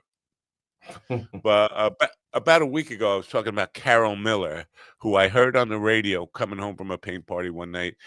She was doing a interview. Carol Miller, for 45 years, has had a show called Get the Let Out. And she kept saying Led Zeppelin, the greatest rock and roll band in the world. And I asked you and Ron, and you both said, no. And no, I still no. I'm on the, yeah. But anyway, whatever. We can disagree on it. Agree to disagree, right? Yeah, we're gonna agree to disagree. I mean, you're wrong, but we're gonna agree to disagree. I hate that whole agree to disagree fucking phrase. Oh, look at me, I got dark. Did you see how I got dark? Yeah. Now I got light. Now I got light again. You have that option. So yesterday, Dr. Janet Presser, who is a friend who's been on the program before, she is I don't know, she's in a relationship. Friend of the show, Dr. Janet Presser, friend of the show. Yeah. She's in a relationship where she's married or something to this guy, Danny Somach, who I had on the program. He had written a book about the Beatles, and he's kind of a rock historian. And when I had him on the program, it seemed like he fucking hated me. I mean, he every question I asked him seemed like it was like, what are you asking me that for? Yeah. Like, he seemed like he thought I was a dick. And listen, people think I'm a dick. Well, there are people out there who, some people know I'm a dick. Some people think I'm a dick. And other people don't fucking care. But he was treating me. Addicted to dick, but go ahead. Right. So she asked yesterday, she DM'd me, Danny's got a new book out on Led Zeppelin. Would you like to have him on the show? And my first thought is, he thinks I'm a dick. Why does he want to be on my show again? I mean, he treated me like an asshole. For every Beatle question I would ask him, oh, that's a stupid question. You're a stupid dick. Well, he didn't actually say that, but that's what I heard. So I said, sure, you want to have him on the program. Then she sent me a copy of his new book, and it's called Get the Let Out. And I said, is Carol Miller part of this program, a part of writing the book? Because she has had a radio program for 45 years called Get the Let Out. And she said, no, it was originally Denny and somebody else's show, and they gave it to her, which I didn't hear. I've never heard her comment on that. Well, maybe she commented on it so long ago that she needs to comment on it again. Yeah. So we got him booked. He's going to be on next week. She said, so Denny started the show with Lee Abrams back when they were kids. She wrote the foreword to his prior edition, but has nothing to do with this one. Carmen Appice wrote the foreword to this one. It's got tons of more, including the Stairway lawsuit, which Denny incited when he was on Howard Stern, and the never released 45s in the collection of the Big Vinyl Collection, chairman of Atlantic, Craig Kalman, which is interesting stuff. So he's going to be on December 9th. What's that, a week from tomorrow? Yes. December 9th is a week from tomorrow. Yeah, so we'll have him on now. Just a forward, it would be interesting to see how mean he is to me and all the questions I'm going to ask. Now, GD will dispute that Led Zeppelin is the greatest rock band of all time, and he Right. won't be pissed at GD. He'll be pissed at me and be calling me an Yeah, idiot, he should even be though pissed at you for having me on the show. Yeah. no, he'll be He's pissed like, at how me dare just you for. have this idiot on the show No, questioning? no, he'll be pissed at me just for existing, for being born. He doesn't like the fact that I was born, and he'll be pissed at every question I ask him. And even though I will be on his side of, yeah, Led Zeppelin is the greatest rock band of all time, he'll be like, nah, you're a dick. I like the other guy better who hates me, or disagrees with me. That's what we can look forward to. So that will be a great show. Bookmark it next Tuesday if I'm still alive. That's all I have to say about that. So you don't think Okay, who is the okay, greatest? Boris. Don't say Crack the Sky. Who is the greatest rock band of all time? I was going to say Crack the Sky. You can't say Crack the Sky. I don't know if they're my best. They're my favorite. They are. That's tough. That's really tough. I You would really say like Rush. Yes. You wouldn't say Rush. I thought you would say Rush. If not, No, because in the very beginning, when Rush did their first album, people thought that they were like a Led Zeppelin knockoff band. Their first album. Really? Yeah, the critics, according to the critics, they thought their first album, which I can't remember, I think the first album was called Rush, but that was with their original drummer, not before, because their first drummer, I can't remember his name, because I keep wanting to say Alan His White. first name was Al. And no, I keep wanting to say Alan White, but I think Alan White was actually Yes's drummer after Bill Buford. Right, because Yes had Bill Buford, and then I think Alan White. Yeah, that whole Yes drummer thing is very confusing. So I don't know who Rush's first drummer was. Rush's first album was called Rush. That's weird. Yeah, and it was at 1974. Now Led Zeppelin was almost done by that time. Rush were fans of such bands as Led Zeppelin, Yes, and Cream. Cream. I'm sorry. Cream. A lot of people love Cream. Rutsy. Who was Rutsy? That's all. The drummer's name was Rutsy. John Rutsy. That doesn't even ring a remote bell. Original drummer John Rutsy was soon replaced by Neil Peart, who served as both drummer and primary lyricist on subsequent Rush albums. John Rutsy, never heard of him. Okay. I wonder if he I really don't remember then, because like I said, I like their first album, but once Neil became part of it, like I said, their first album, the critics were comparing them to a Led Zeppelin type band, and I could see it and hear it, but once Neil Peart got his hands onto that band, it was phenomenal. So that album, Geddy Lee and Alex Lifeson wrote all the lyrics for, which they stopped writing as soon as Neil Peart came on. They never wrote lyrics. Well, no, they still wrote songs, just not as many. According to this, I'm going by Wikipedia, that Neil Peart wrote all the lyrics. They're wrong. Yeah. Wikipedia is wrong. Neil Peart did write the preponderance of the lyrics, but no, Alex still wrote some. Geddy Lee still wrote, and it was like if they had 10 songs on the album, Neil Peart probably wrote 8. So you wouldn't go with Rush as the great. So you just say it's a tough one. No, because you took out my Crack the Sky. Once you took out Crack the Sky, then I'm thinking about other albums, because now I'm going like other groups that I've had like Yes, I had 10 of their albums, so obviously I like them a lot. XTC, I think I had 11 of their albums. Wow. Sensational Alex Harvey Band, I think I had 10 or 11 of their albums. Wait, when you said STP, it's Stone Temple Pilots. I didn't even know they. XTC. Oh, XTC. I thought you said STP. I was like, No, really? XTC. And not only that, but not only did I have like all of their albums, but they also performed material under the album under the name Dukes of the Stratosphere, and I got those albums as well. So they performed under two different names, and I have albums from both. See, it's hard for me to say Oingo Boingo. I loved Oingo Boingo. I think I had like Oingo I think Boingo. I have like 11 of their albums. 11. I know that guy, Danny, whatever his name is, became a soundtrack producer. I'm surprised Oingo Boingo had 11 albums. At least. Wow. Now, see, some of their albums, like they may have like 5 or 6 live albums or something like that. And so like in my playlist, I may have let's say 6 versions of Only a Lad, because they had the original studio version, then they have like a second studio version, then they have like 4 different live versions, you know.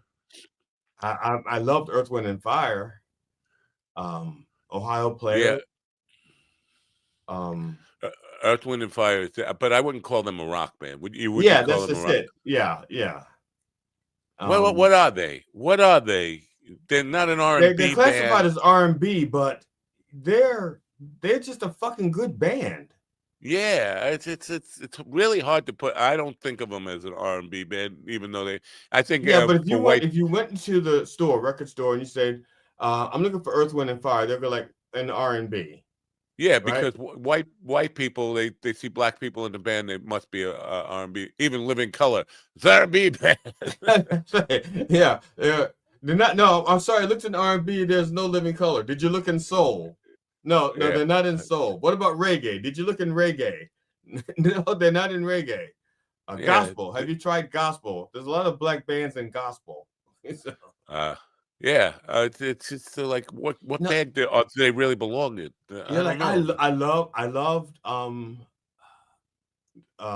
Living Color. I loved Living Color, but they only had like 5 songs that I go like, okay. Some of the other songs is like, okay, the musicianship is tight, but it's, you know, the lyrics are not that great. Why did you? It's just weird how some bands they get really creative, they do great work, and then they just stop. Like, I don't know whether they lose inspiration. What happens that they just they fall off sometimes the it's top? just a matter of the talent pool and what, like, for example, there was a band called Dream Theater. Musicianship out of this fucking world. Something on par of King Crimson and stuff like that. But their lyrics, I think a kindergartner wrote their fucking lyrics. Okay, it's like, what the fuck is this? And I couldn't. I will watch them live, you know, for the musicianship, but I couldn't listen to the lyrics. Like, stop singing, just play. You write like a kindergartner. Stop it. Wow. No. Snapper in 1961. Wow. Right on the connect. This is just weird because it's a poster I'm looking at from a local. It's not even an existing Bamboo Deck. Jim Sidey and his orchestra. Fucking wild, man. Just back in the day, 1961. I wonder what doesn't have the admission price on there. The telephone number was LT9 in the day. Back when you had the little township that you were in. Yeah. Whatever the LT90248. Yeah, well, that's a weird fucking. They don't do that. What's your phone number? No, they don't. Well, first of all, because it's so hard to do that now. But I know let me see. I had to look at the way the phone is set up. But for some of you people who are just not old enough to know, phone numbers at one point used to be the first 2 digits told people where you lived. You know. Yeah. So if you were in like Liberty, LI, your phone number might be LI4, something like that. I'm trying to. But that's why Lindenhurst had TU, and I was like, TU, what the fuck is that? And still to this day, nobody knows what the fuck TU stood for. TU. Okay, I'm T9. thinking Liberty was 5-4, so it's like 542. So like if you lived in the town of Liberty, your phone number was like 542, 544, but you would go like LI4, LI2. Right. Just watch the honeymooners. Bensonhurst 9. Yes, TE. yeah. Yeah. So yeah. There was But a commercial. There was a commercial when I was a kid. It was for Hamden. It says, "Mommy, call Hamden, Belmont 50600." And there's Cloverland. Let me see, Cloverland. How's that? The Cloverland commercial was like, "Milk and I butter and wonder. eggs and cheese, fresh from the farm to you. If you don't I own a wonder if cow, it's still call true. Cloverland now. It's North 92222." Right. They used to have. You could dial the time, which was ridiculous. Like Eight get four a four one fucking time. two. Yeah, eight. What was it? 944-1212. Right. Or weather. There was like dial the weather, which was a Yeah, weather 1212 was number too. WE61212. And there was one NESTLES, Nestle's, which was also either time or weather, which is just weird. Now you just hit your phone and it gives you the time. You don't even have to put those people right out of fucking business. Our whole business was telling people what time it is, and Yeah. you took that away. Or information. You dial 411, says hi, 411. Information. Now it's so automated. You dial Isn't that 411. still a thing? I think What happens if you go ahead, put your phone on speaker and dial 411. It's probably automatic. It says what township or what business. Go ahead, put your phone on speaker and dial 411. Hold on a second. I'll see if I could share this thing. Oh no, it won't let me. Can't use. Shoot. Can I do? Oh, I got to put in my password. What the fuck? To call to dial weather, you need your password. Well, to use FaceTime. Oh. The app, because I want to see if I could put it through the system here on StreamYard. Trying to log me into FaceTime, it won't let me do it. Okay. Because I don't know my own password. That's why. Fuck you. You don't have I have a formula. Oh, for wait. my Now, how do I new FaceTime? New FaceTime. It won't let me do. So what if I do? Because it won't just do an audio thing, right? I don't know the answer to that. What 411. So 631. Thank you, Ann. Thanks for hanging out. 411. If I just dial 411, what happens? FaceTime. No, it won't do it. Nothing. It won't dial with just 411. I need the 10 digits. You son of a bitch. Let's see. All right, I'll just try to see if I can do speakerphone. This is not going to work well. I'm just trying to think. I forgot already. Oh, the Reverend for next week. The Reverend was going to do. I forgot what song he was going to do. Oh man. No, not available from this location. If this is an emergency, please dial 911. El servicio al que llama no se ofrece en este lugar. Si se trata de una emergencia.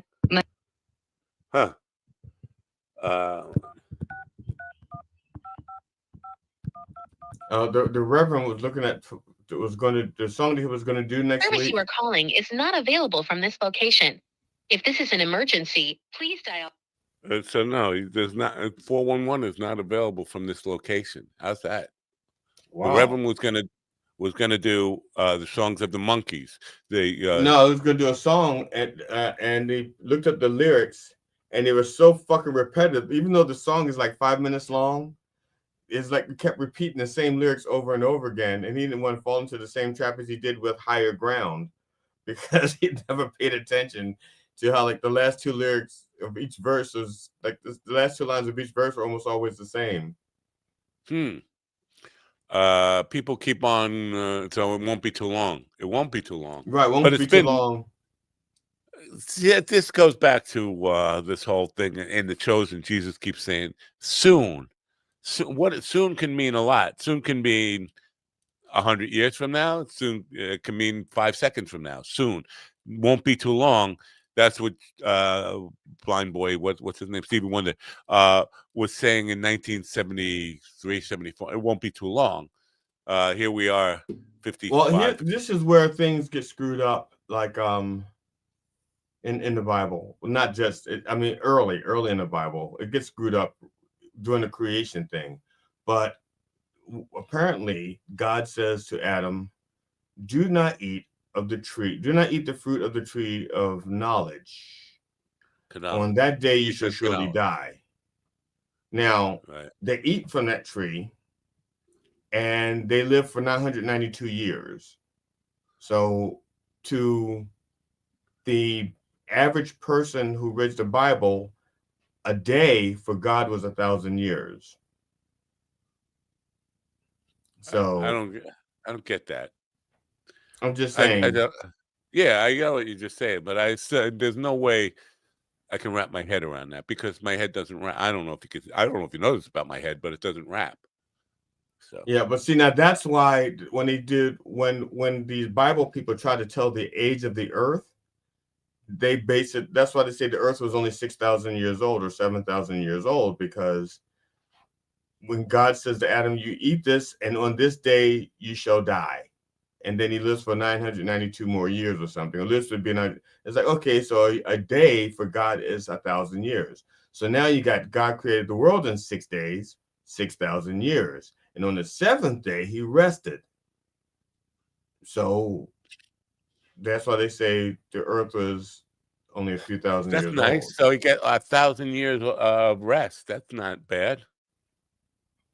Yeah, but if you're God, that's only one day. But still, it's 1,000 years of rest. It's nice. It's just nice to have that much time off, free time on your hands. Ian is saying another Pleasant Valley Sunday, charcoal burning everywhere.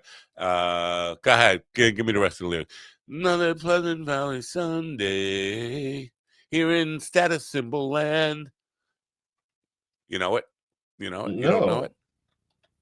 Wow. I know the song. I just don't know all the lyrics. Yeah. Let's look them up really quick. That's what I'm doing right now. All right. Is it Sunday or Sunday? Sunday. Another Pleasant Valley Sunday. Okay. See, I in Baltimore, I knew the song "Another Pleasant Valley Sunday." I knew that one. Yeah, it was written by Carole King, right? Pleasant Valley Sunday was actually written by Carole King. Wrote a lot of songs for a lot of different people. She's one of the best writers. I was just watching this morning. By Gary Goffin and Carole King. Gary Goffin was Carole King's boyfriend at the time. Yeah, I think he just kept him around for his dick. I don't know that for a fact. I don't know that. It's not even a rumor. I just made it up. Jerry Goffin. I've never seen Jerry Goffin perform anything. I've seen Carole King perform all the songs.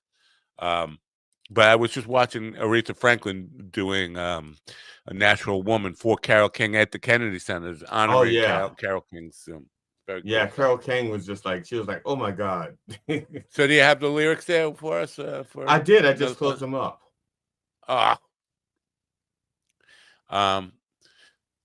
So I've been digging into these past interviews I did, and I pulled up Mark Farner from Grand Funk Railroad. Boy, the fucking reel I did for Grand Funk Railroad never stopped getting attention. These people love Grand Funk Railroad for some reason. But he's talking about the first time, because he said he met Jimi Hendrix in 1969. Jimi Hendrix didn't live a lot longer after that. I think he died in 70. But he said, because I didn't meet Hendrix until 73. Grand Funk had opened up for Jimi Hendrix, and they were just coming off stage, and he was in the dressing room changing clothes, getting into some dry clothes, and somebody said, "Hey, Jimmy wants to see you in his dressing room." And he's like, "Okay, I'll be there as soon as I change my clothes." He goes over there, and he says they're snorting a bunch of, it looked like snowdrifts. They had so much coke out on the table there, and he had never done coke, and they were trying to get him to do it. He actually ended up doing it, and I was like, "Are you sure?" Because for what I've seen of Jimi Hendrix, I know he's a drug guy, but he never appeared as a coke guy. I mean, he was a downtown guy. He was a guy who he was either on psychedelics or I would bet like heroin, snorting heroin. I can't imagine him. He was just not like I don't know. Coke did what coke does here. He wasn't we don't. that. And just because he had it there once doesn't mean that it was his habit. I mean, somebody else could have provided it, and it's not like his thing. It's kind of like like if I'm a bourbon guy and I go to a party and someone goes, "Hey, you want to try some vodka?" It's like, I'm a bourbon guy, so we got all this vodka here, man. Try some. Like, So you tried the one time, but you're still a bourbon Warner guy. said he had never done coke, or he, it was offered to him. He said, "No, I don't do that, but you guys go ahead." And they kind of peer pressured him into doing it. Jimmy said, "Mark, I wouldn't give you any." Brother Mark, he said, "No, that's I can't see Hendrix saying that either, because that's something that Mark Farner says to everybody, brother. But he said, Hendrix said, I wouldn't give you anything that would hurt you. Maybe not intentionally, right? I think there's a lot of truth in that. But he did, obviously, he gave himself something. He died of an overdose, right? No, he died of vomit. He choked on his own vomit. My understanding is that's what killed it's better than choking on somebody else's vomit, isn't it? Yeah, they're trying to save your life and they throw up. They're like, "Oh, what's that in his mouth?" Oh, they could have given him mouth to mouth and save him. And like, "Oh, that breath! Oh, breath. I'm having a difficult time thinking about Hendrix being a cokehead. I mean, because he may not have been a cokehead. As I say, it just could have been a one-time thing. I don't know about that. I'm just saying. I'm just saying. It was his dressing room, and it was on his table, and he was inviting other people over to do it with them. I've had people do things in my car that's not my thing. They just brought it with them, Yeah. And snow drifts in his room. Snow drifts of but again, there's no footage that exists of Hendrix looking like a guy on coke. Like you would have thought. Every time I've seen him, he looked like a guy who was slurring his speech, a guy who was really fucked up. Like, how was he even playing guitar? Cocaine would make you just be manic, like way manic, and like bug-eyed. And you never seen Hendrix bug-eyed, but did you ever Jimi Hendrix bug-eyed with the coke and the mouth going like, and the jaw and all that, coke jaw, whatever? Never saw it. So I don't know. I question it. I don't question it. He may not, it could have been like just someone else's. I remember I was driving in my car. I had a bunch of people in it. And there was somebody in the back seat. They were making gumdrops. There's a drink called a gumdrop, or lemon drop. There's a drink called a lemon drop, right? You make it with, like, you have a lemon, sugar, and vodka. I think a shot of vodka. And anyway, I'm driving, and they're making this drink in the car, and they're going like, "Want a lemon drop?" I said, "I'm driving." They said, "Oh, you can," So I'm not a lemon drop kind of guy. I don't like the, with the sugar and the things. Like, no, I like my drinks real simple. Put it in the glass, and that's it. I don't want to have to take a coordination test or some kind of physics class. So you mix this, no. So, but I did it. They harassed me enough. That's okay. Sure, I'll do a lemon drop. And they, stuck my hand back there, and they put the sugar and the lemon on my hand, and I do this thing while I'm driving, and I do the vodka, But that was the only time I've ever done it. That was it. I've never done another lemon drop ever in my life. So you're basically, what you're saying is you're not a fan of the Nelly Thursday Home for Old Broads. I don't know what that is. Of course you don't. Anybody in the chat room get that reference? No, because you're not a fucking 300 years old. You know why? Because you have to be 300. Bob Hope, the Lemon Drop Kid. I don't know, he had some scam going. The Nelly Thursday Home for Old Broads was the way he was collecting money as a Santa Claus, but he was embezzling all the money. And he had one old broad, Nelly Thursday. But then give to the Nelly Thursday Home for Old Broads, the Lemon Drop Kid, great comedy, old comedy. Watch that, and then you'll get the reference, and you'll say, "Well, what the fuck?" Okay, that's what you'll say. Yeah, I'm not questioning Mark's recollection of the incident where Hendrix had him blasting his stuff. I'm just like, it could have been heroin. You don't know, especially he says if it was his first time doing it, if it was Mark's first time doing it, he just saw the white powder and nobody actually said what the powder was. He just assumed it was cocaine. Again, we don't know. Well, in 1969, coke wasn't the thing. Coke really became a thing in the 70s and 80s. I mean, well, they had it before, but it was like a jazz thing. It was more like different genres of music had their drug that they did. Yeah. Well, this is the part that I find a little bit tough to kind of wrap my head around. And again, my head doesn't really wrap well. But the fact that this guy's on a major rock and roll tour, and he was really, he didn't do drugs at all. He was not even pot or anything he was naive about drug use. Which Why is not? Fine. 1960, because he was that fucking hippie. He had hair down to his ass. He was. I mean, this was the culture of the 60s. That doesn't mean that you're doing drugs. I mean, literally. I didn't say doing it. I said naive about it. Like he didn't know about it. He didn't know anything. Like he was unfamiliar with the drug culture of the 1960s. And if you're on a major rock tour, how do you get on a major rock tour not knowing anything about drug culture in the late 1960s? Who knows? I mean, maybe he was like so into the music maybe he was just antisocial, like just awkward around people. And when people said we're going to go do this, he's like, okay, you guys go ahead. I'm going to go back to my room and play guitar. Well, I'm going to go back to my room and write lyrics. Well, I'm going to go back to my room. There were people who didn't do drugs. I get it, but to be totally naive about drug culture and that it was everywhere. We don't know what he means by naive either, right? I do. I do. He said he'd never been around that kind of stuff. In 1969, you're on a major rock tour, and it's not your first major rock tour, and you're with the guy who's known for, and he was talking about Janis Joplin, who took a liking to him and was a friend of his. All these people, and you've never been around drugs before. Maybe his memory is redefined. Then, like, he's redefining what being around drugs means. I don't know. Yeah. Maybe he's trying to protect people. I don't know. No, it's fun. I remember years later. 55 years. Sure, why not? I know people who still try to protect Tim Allen. Okay, Tim Allen. There's nothing you can say about Tim Allen now that would like ruin his reputation. But people still try to protect the fact that he at one point was like the drug guy. But once he got hooked up with Disney, or whatever it was he got hooked up with, they're like. It's like clean. He's like, yeah, but he was still providing cocaine for the other members of the other comedians. El Robasan tuned in on Instagram. El Robasan, I just want to say I miss you, dude, man. You should tune into YouTube sometime. Maybe say hello. You know what? Whatever. I know I'm not welcome at your father's club because he's a Trumper and he hates non-Trumpers like me.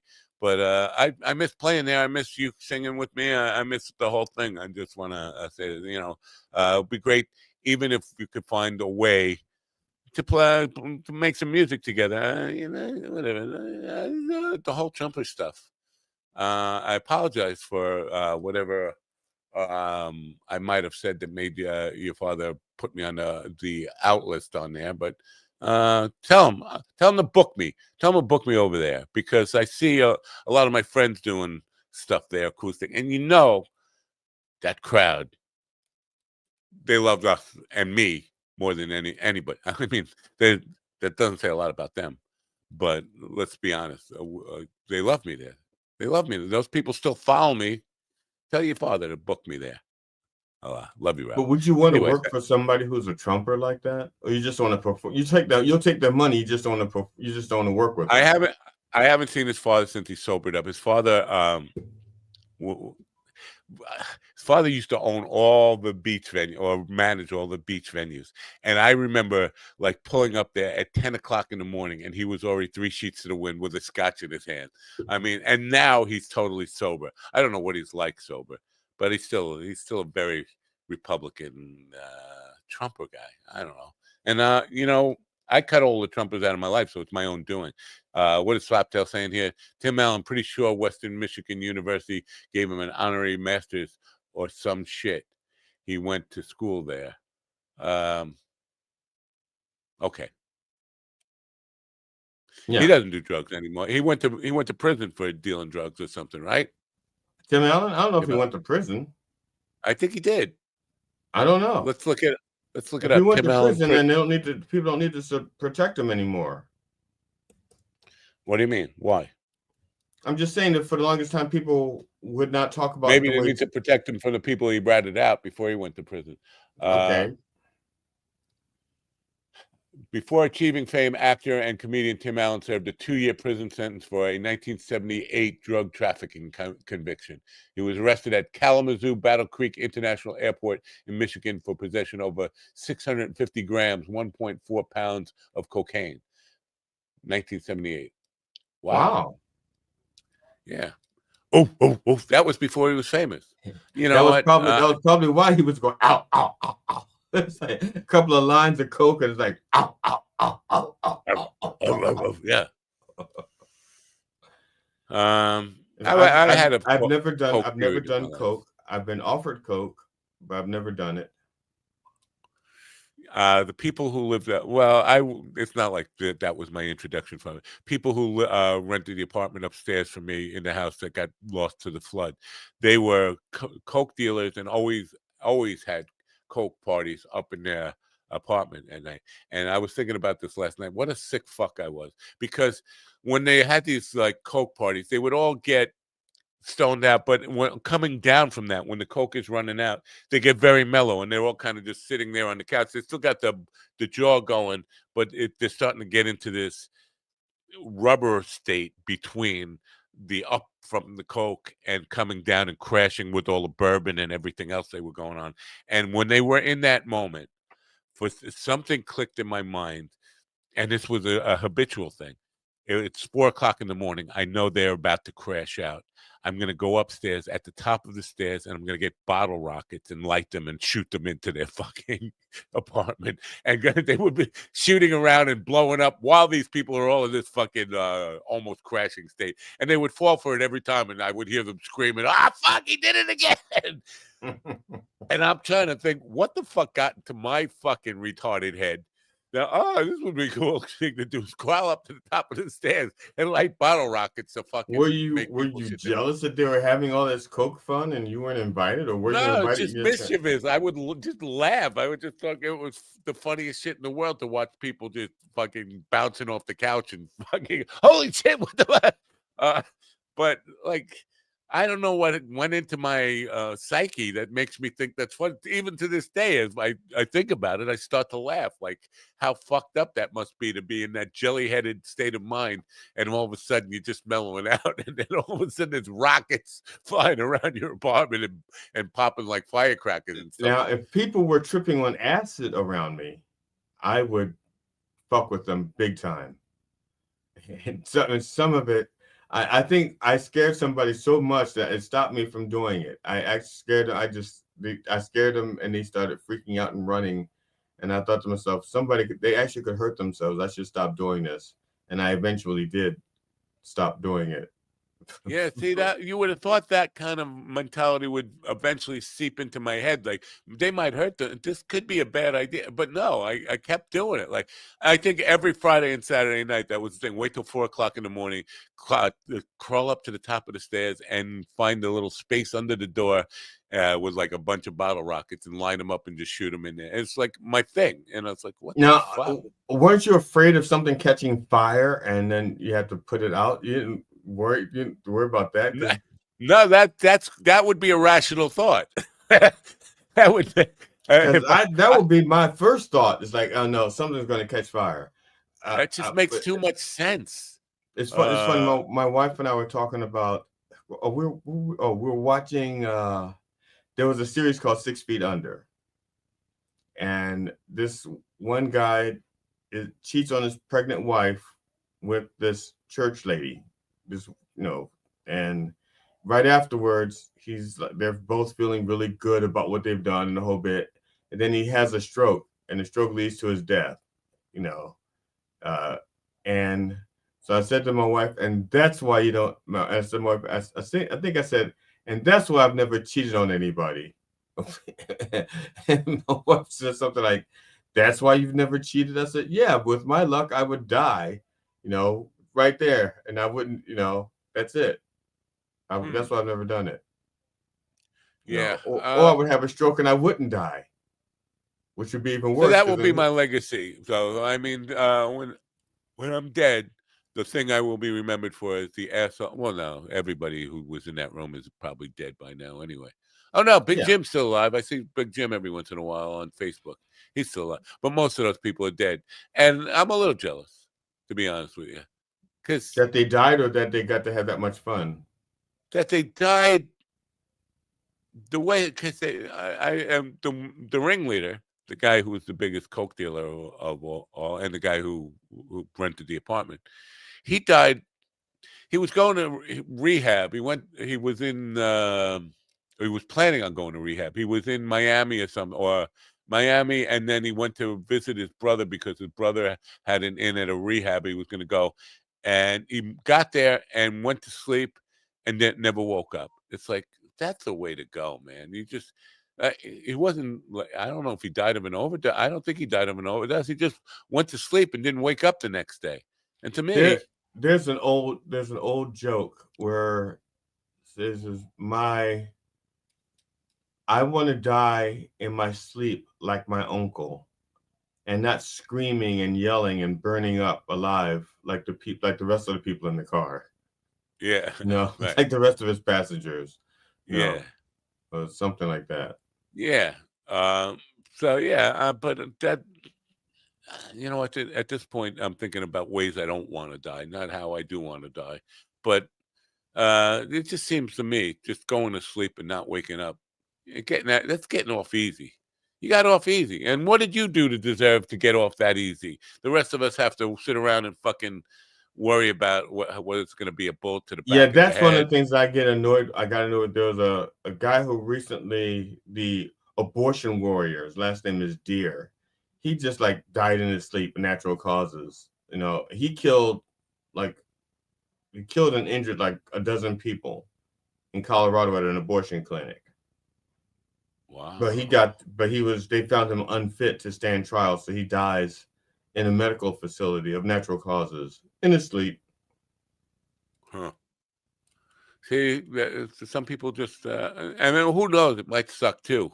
I mean, whatever that experience is like, we don't know. It's not like they ever came back to say, you know what, it's that sleep deal. It's not as pleasant as it seems. It's not like we had some guy on the show that was talking about if you die in your sleep or something. I can't remember. He had some kind of thing. He was stating it as fact about dying. What was it, the dying state or? That's not the guy that Willie says. That's all. This is close to. I never heard anybody so close to the right, but so far. I don't think Willie's around for that one. I think the guy was. I'm trying to think. It was some kind of sleep state or dream state, or he was talking about death and dying. And the realm or something, and he was saying it so factually, like it was something he had done or seen, experienced, or could measure. It was on the show, and I can't remember now. Gary Isman, Death's Pale Door. I've been trying to get him back on the program. He disappeared from Twitter, but he did. I have seen him on Facebook a little bit, but I've written to him to ask him to come back on the show. He is a neuroscientist from the University of Virginia, brain surgeon, who had written a book about the death experience. And, it's something I think about a lot. It's like not being dead. It's the idea of death itself, which is fucking scary as hell to me. I don't, you know what? It's something, obviously, there were times when I'm just like, yeah, I'm ready, man. I'm just fucking, because I'm not, unlike you, I don't have a lot of hope, and I can't find hope. I'm looking for hope. She's not around. She left the party. That's a shame. She's a nice girl. For the most part, she was a nice girl. Faith was a nice woman. She was a nice woman for the most part. Eventually, I learned that she was somewhat conniving, and I lost a lot of friendships behind her. But she was hot. All right, I'm going to try and get some guests. She looked like what's her name? What's her name? Holly Hunter. Holly Hunter. That rings a bell. Let me see what she looks like. She was in broadcast news. She was in The Firm. Oh yeah. The I can't Firm. remember what else she was in. Oh, yeah, 67 years old. Holy moly. Yeah, all right. Yeah, kind of she's a regular. That's what she looks like. A regular woman. Right? Is that not a cool thing to say? Regular. I mean, I found her attractive. I think between her voice. That's what I mean. Regular. Yeah, Regular. she was attractive. Yeah, and that was what this woman looked like. They looked like they could have been sisters. Huh. Yeah, but she was conniving. Yeah, it took a while to. But yeah, it took a while to figure it out. All right then. So I guess. Oh wait, people. What are you sending me here? What people are sending me? Oh, he says, John Beavers, the Slaptail Squad guy, says this Sunday we will be releasing our episode of the Slaptail Squad with guest Matt Napo. That's something to live for. Right. That's this the 4th, right? That's when I'm supposed to go and tape it. That's Thursday. Is that Thursday? Yeah, you're taping it on Thursdays, releasing it on the 7th. All right. So that's like putting yourself under the gun for editing. I don't know. These Slaptail's one of these guys who edits, right? He edits the show. Yeah. Yeah. I don't know. Editing. And it seems to me I'm the only one who doesn't edit. I'm not an editing guy, and my background is in editing. Well, there's no need for you to edit because you're doing it live. Well, the Church of Last Resort was done live, but he's going to edit it, right? He's going to. Well, it turns out he's just going to leave it. I do the editing for him, and I'm just making the shorts. I just make shorts now. I don't alter the content so much, except for because I don't like to do if an obituary runs longer than 3 minutes, it can no longer be considered a short. And so I will edit it down to under 2.5 minutes. I don't like to do it in 2 parts. So I try to edit it down so that they're all 2.5 minutes. Because if I make it, even if it's on Blue Sky and Instagram, it says to make it under 180 seconds. And if you make it 179 seconds, that's still too long because I think they do something to it in the process that makes it longer. Even if it's not seen longer, it takes up more memory. Have you noticed any AI enhancement of the image on when you do shorts? The ones I create, no. I don't notice it either, but everybody swears that it's happening. You have to look really close for it. And I haven't looked really close. I haven't really analyzed it. Once I make the shorts, I only look at it again if somebody comments, and then I'll look at it. I know. I almost don't even look. I pretty much don't even look at them before I publish them. Especially if I'm letting Opus do it and just cut it up, I don't really look at it. Okay, they got something. They rated at a 99 score for YouTube engagement. I'm posting that without even checking what it is. And sometimes it's terrible edits. And that's why I make my own shorts. I don't trust AI to be, first of all, and second of all, it's sometimes it gets words wrong. It misspells words or whatever it is, and I don't like that. Because I look at it as a reflection on me, even though I didn't do it. I don't even care in the least. All I care about is that it gets more traction to the channel. More people find the channel if they comment on it. I'm not doing it for the penny because the shorts generate literally. Well, pennies. The funny thing is, it doesn't matter. It doesn't matter.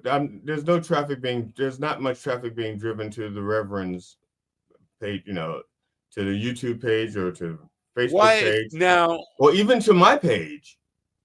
See, this is what I don't understand. If I put out a reel, and this is StreamYard doing the Rev stuff, I just go right from StreamYard. I just take it as it is. When they give me something to publish from it, I'll publish that, and we'll get a couple of thousand views from just that. Why And those are really some of the StreamYard stuff. It's not taking anything that makes any fucking sense at all. StreamYard's AI is probably one of the worst. But I publish that and it gets a few thousand views. And then I see you publish something that you actually worked on and get like 6 or 7 views on it. It's like, what the fuck? Yeah. How? It's the same content. And this is AI stuff that hasn't even checked to see if it's good content at all. And the funny thing is, one of the things, and I do not have that feature where I can make the words pop up, as each word goes, and apparently people catch that. I don't know the answer to that. I guess I'm just too old fashioned. But part of the reason why I do that is because AI does so much. AI is out there making so much fucking content that's not even real. I want my stuff to look real. It looks like somebody did it. Okay, even if you don't like it, the fact that it's not AI to me is important. AI just ruins fucking everything to me. Or not everything, because that's exaggeration. That's a lie. But it can be a tool.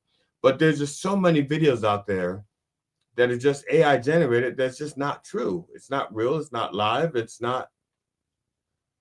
Yeah, but editing is not AI generated. It's just taking the minute of time, or you tell it just to kind of do the reframing so that you're on top and the other guy's on the bottom and fit it into portrait from a widescreen thing. That is not AI generating anything. It's just kind of doing the no, but it's still like I said, because then you get the wording, and then the words come out, and it's they don't have the words right. They're not saying the words right, and that kind of annoys me as well. Yeah, when I one good point on the one where I said Cold Spring Harbor, for some reason AI put Ultramarine Harbor. I was like, Ultramarine? Cold Spring Harbor, Ultramarine. How the fuck I know I have a Brooklyn accent, but how the hell did you hear Ultramarine from Cold Spring? Yeah, like when I like this, the ones I do the subtitles, AI does the subtitles for me, and then I go through and I correct it because I'll say, he'll say this is the Dr. Reverend Jelly roll, and it'll come out Jolie, Jolie Roe, ROE. So is there a reason why Matt's disappeared? Bring Matt back. I pushed the wrong button. That's what I pushed. I was checking the Instagram feed. Do you see that when I do that? The Instagram? No, I don't see the Instagram because it does it stuff. portrait. In the portrait right now on Instagram, it has a side-by-side like crunched in, but in portrait. It looks pretty good, actually. Better than StreamYard does it. Okay, I'm looking at it now. We're pretty much side by side, shoulder to shoulder almost. That's better than the way StreamYard kind of takes the horizontal and puts it in the middle of a portrait thing and makes everything much smaller. That's a better way of doing that. On Instagram, though, once we're done, it makes me discard it. Like it's too big for them to archive it or keep it around. So every time we end the stream, I have to discard the video, which is not the best thing. By the way, on next Sunday when Slaptail Nation is, I think we'll be talking to a porn star, a former porn star. Porn star. Right. Is that a porn star like a Marine? Meaning you're never an ex-Marine. Once you're a porn star for life, even if you're not porning it. Well, there are a number of actresses who used to do porn, and they went to, I guess they called it legit films. Tracy Lord started off in porn, and then she wound up being a regular Hollywood actress. And then there were actresses that started off in legit Hollywood films, and then they wound up in porn. They went the other way. Most of them were child actresses who stopped being, they stopped being relevant once they were no longer a child actress, and they went into porn. I did not know about any like mainstream actresses. They probably couldn't have been like, it's never the hot ones, right? It's never the ones you want to go into porn. Like, I can't even think of one who I'd want to go into porn now. I'm trying to think of a hot mainstream actress. Somebody I think is just, boy, you know what? What's her name? The Cuban, Ana de Armas. I'd like to. If she put out a porn tomorrow, I think I'd buy it. I don't know. Can you give me an example of I'm trying to type anyone that in right now. mainstream actress who went? You know, Diane Keaton at one point did a movie called Looking for Mr. Goodbar, which was Right. That's in not its porn. day. It was almost porn. It was a very hard R. There were no cum Yeah. shots, but there was lots of fucking. I think it was real fucking. It looked like real fucking. It was as hard an R as I think I've ever seen. No, like George C. Scott did a movie that was almost X-rated. I think it might have been X-rated. And I know he did well, Last Tango in Paris, which was X-rated. But he did a movie about he was a detective looking for his missing daughter who was doing porn, 8mm or something, or maybe one of those. But that was close. But he was, and you never seen him. He was a mainstream guy doing adult films. But it's not like he was getting naked and fucking people. He was just in the cast. I don't know. Okay, I'm looking at some of these. Okay, these are supposedly actors, mainstream actors who turn to adult porn industry. One of them is okay. The first one that pops up here is Dustin Diamond. Don't know.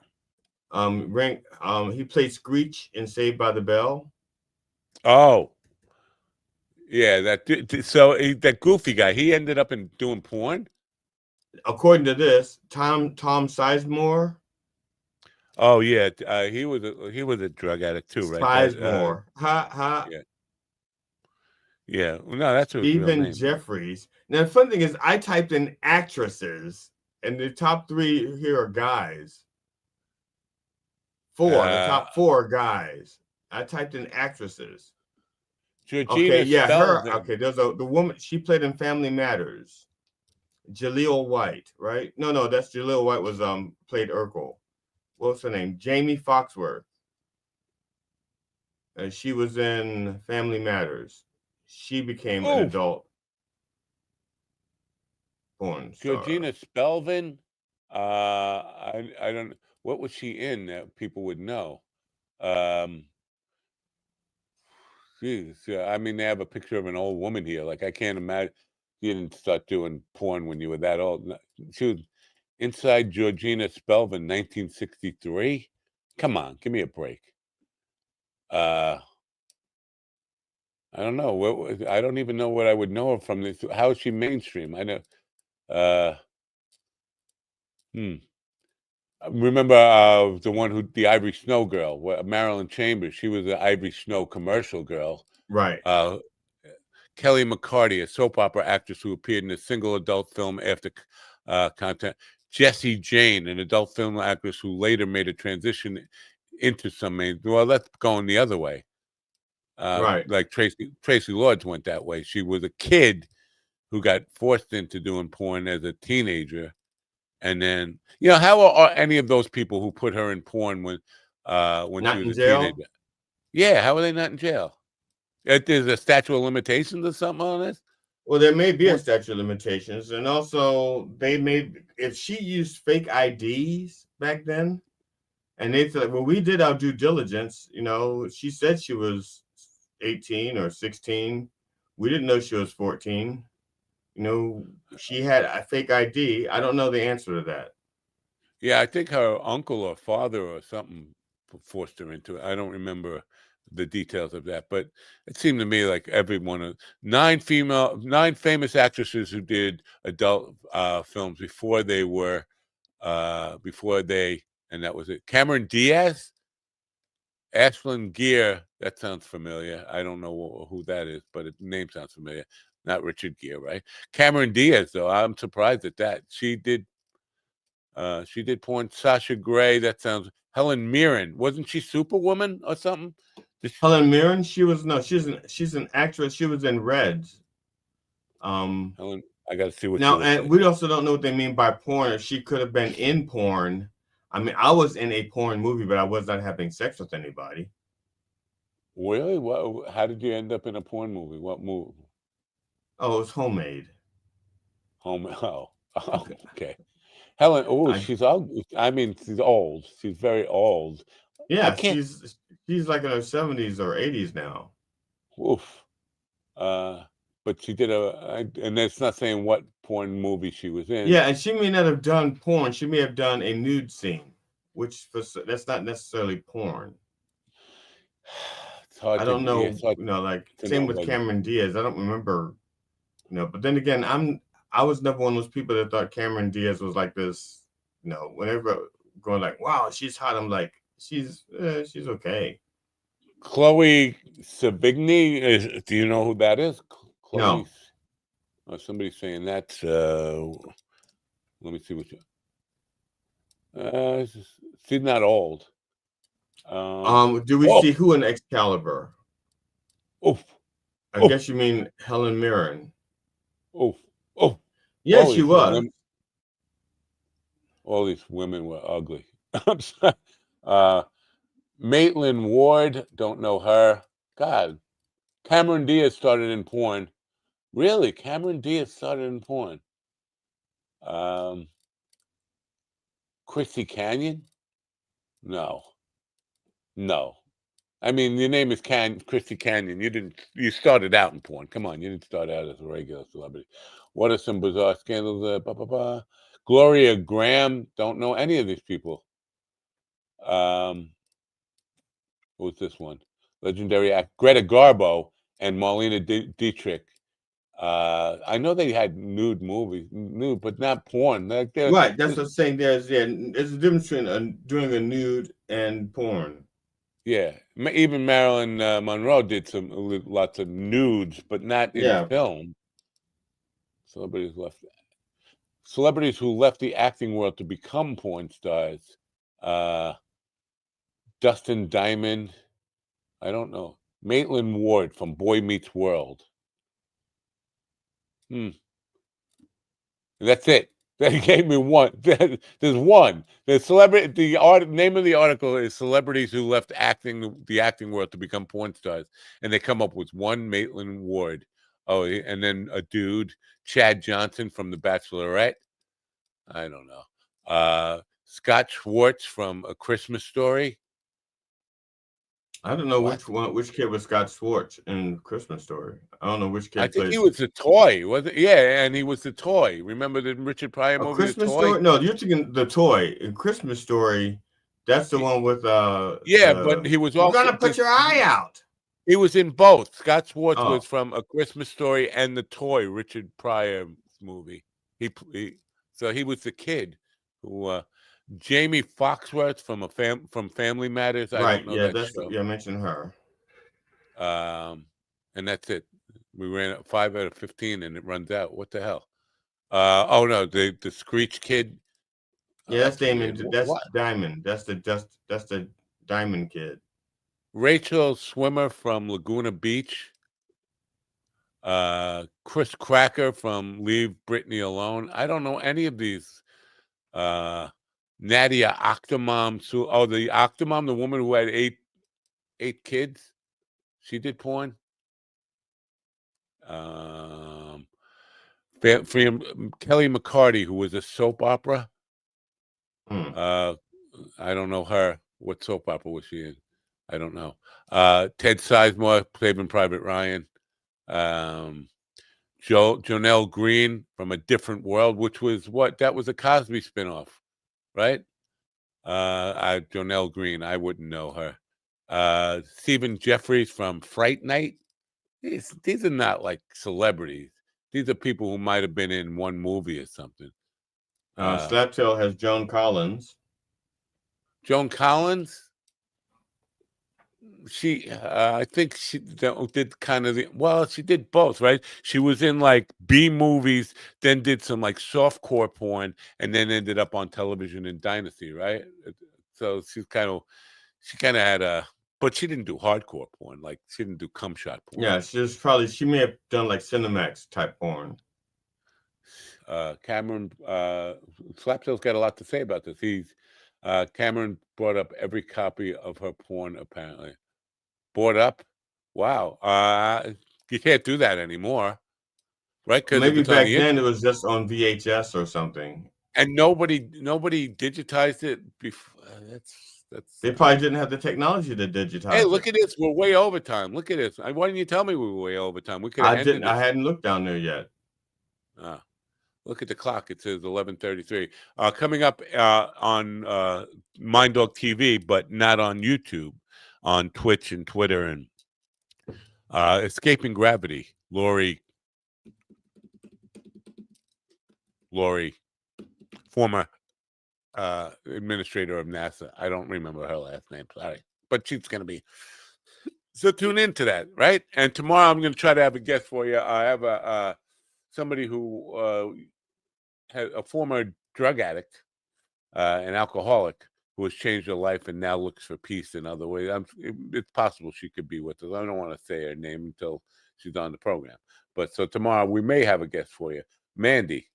We'll call her Mandy for now. Okay. She hasn't done porn, but she has a name that sounds like she could have done porn. Mandy. Barry Manilow would say, "Well, you kissed me and stopped me from what? Shaking. Oh, Mandy. Well, you came and you gave without taking. Oh, Mandy." Right? Yes, that's one of the songs where the Reverend would have a difficult time trying to explain because it's like the same words over and over again. Yeah. I remember all my life. Listen, I can remember the words to Mandy. I remember all my life raining down as cold as ice, shadows of a man, a face through a window, crying in the rain. And tonight goes into tomorrow. It's just another day. Seeing people pass my way. And that's all I got. Oh, Mandy. You got further than I did because I didn't remember the opening line. Until you said it. Once you said it, I was like, oh, yeah, I remember that line now. Yeah, sure. Everything I said could have been wrong. Completely wrong. No, it wasn't completely wrong because otherwise we'd be wrong together. I just want to remind people that Twitter is a Nazi propaganda megaphone. And let's say that every day. Nobody in the chat room. Were you able to disconnect your payment method from Twitter so they can't re-up it? Not yet. I'm going to try to experiment with that after the program. Yeah, you should do that because if they decide to suspend you for 6 months, you don't want to be keep paying them for 6 months. And I'll just change bank accounts. I'll close out my bank account. I'll move to Venezuela and get bombed. All right. So that's it for today. Thanks for joining us. It's Monday, December 1st, a whole new month, last month of this wretched year, 2025. We look forward to Project 2026 when it's just going to be more suffering. Check out what makes us laugh. The episode 5 drops tonight at midnight, episode 5. What makes us laugh? It depends on what it is your makeup. Unless you don't wear makeup like me. This is au naturel. So, and you never have a guest on there, right? It's just you we have guests. Yeah. Oh, you do? Yeah. Do you know who's on the one that's dropping tonight? I believe it's Kylie Weathers. Oh, you love Kylie Weathers. You just want her everywhere you go, don't you? I do like her. Her voice is soothing and calming. Mm-hmm. She has a point. Does your wife know you're infatuated with the lesbian? Yeah, because of Rachel Maddow. She knows I am. Oh, okay. Is Maddow still on the air? Oh, yeah. She still doing shit? I thought she had retired. Rachel Maddow does one show a week unless there's something important like an election coverage. But she does Mondays. See if you can get her on here. See if you can get her to do this program. You know her, right? I don't know if I can. I'll try. I mean, I'll try. I don't know how to reach out to her because I tried reaching out to her through her social media pages. But wait, she's here now. I just want to say, see, don't I look like Rachel now? No, you don't have the butch haircut. And she always. It seems like she's always wearing a black jacket. And jeans. All right. Well, I did not know, but Listen, Rachel, if you're listening, step it up, man. I thought you were the Trump takedown person. I thought you were going to save the world from Trump. What happened? Get on it. All right, that's the show for you today. It wasn't much of a show, was it? I don't remember. I think that by the time Pod Matchers, whatever it is, gets through it, I'll we may have dropped a spot in science, but I think we made up for that with Twitter bashing, at least in the beginning. No, I'm the only one bashing Twitter. This is what people join me. Bash Twitter. Come on. The first person in the chat room said they hate Twitter also. I think his name. And then they were gone. And they were. Vincent. I think his name was Vincent Price or something. Yeah. Well, I didn't follow through on my promise. Vince Peters. I hate Elon too. Yeah. I didn't follow through with my promise on exposing all the bullshit because that's just too much work. And I'm allergic to work. I don't know if you know that. Oh yeah, it is a lot of work to do that. Yeah. So so I'm gonna play a song now. It's called "Don't Forget to Turn On Your Radio." No, that's not what it's called. It's called "Turn On Your Radio." Have a great day, and see you tomorrow, maybe.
to me, listen to me now. Listen to me, listen to me, listen.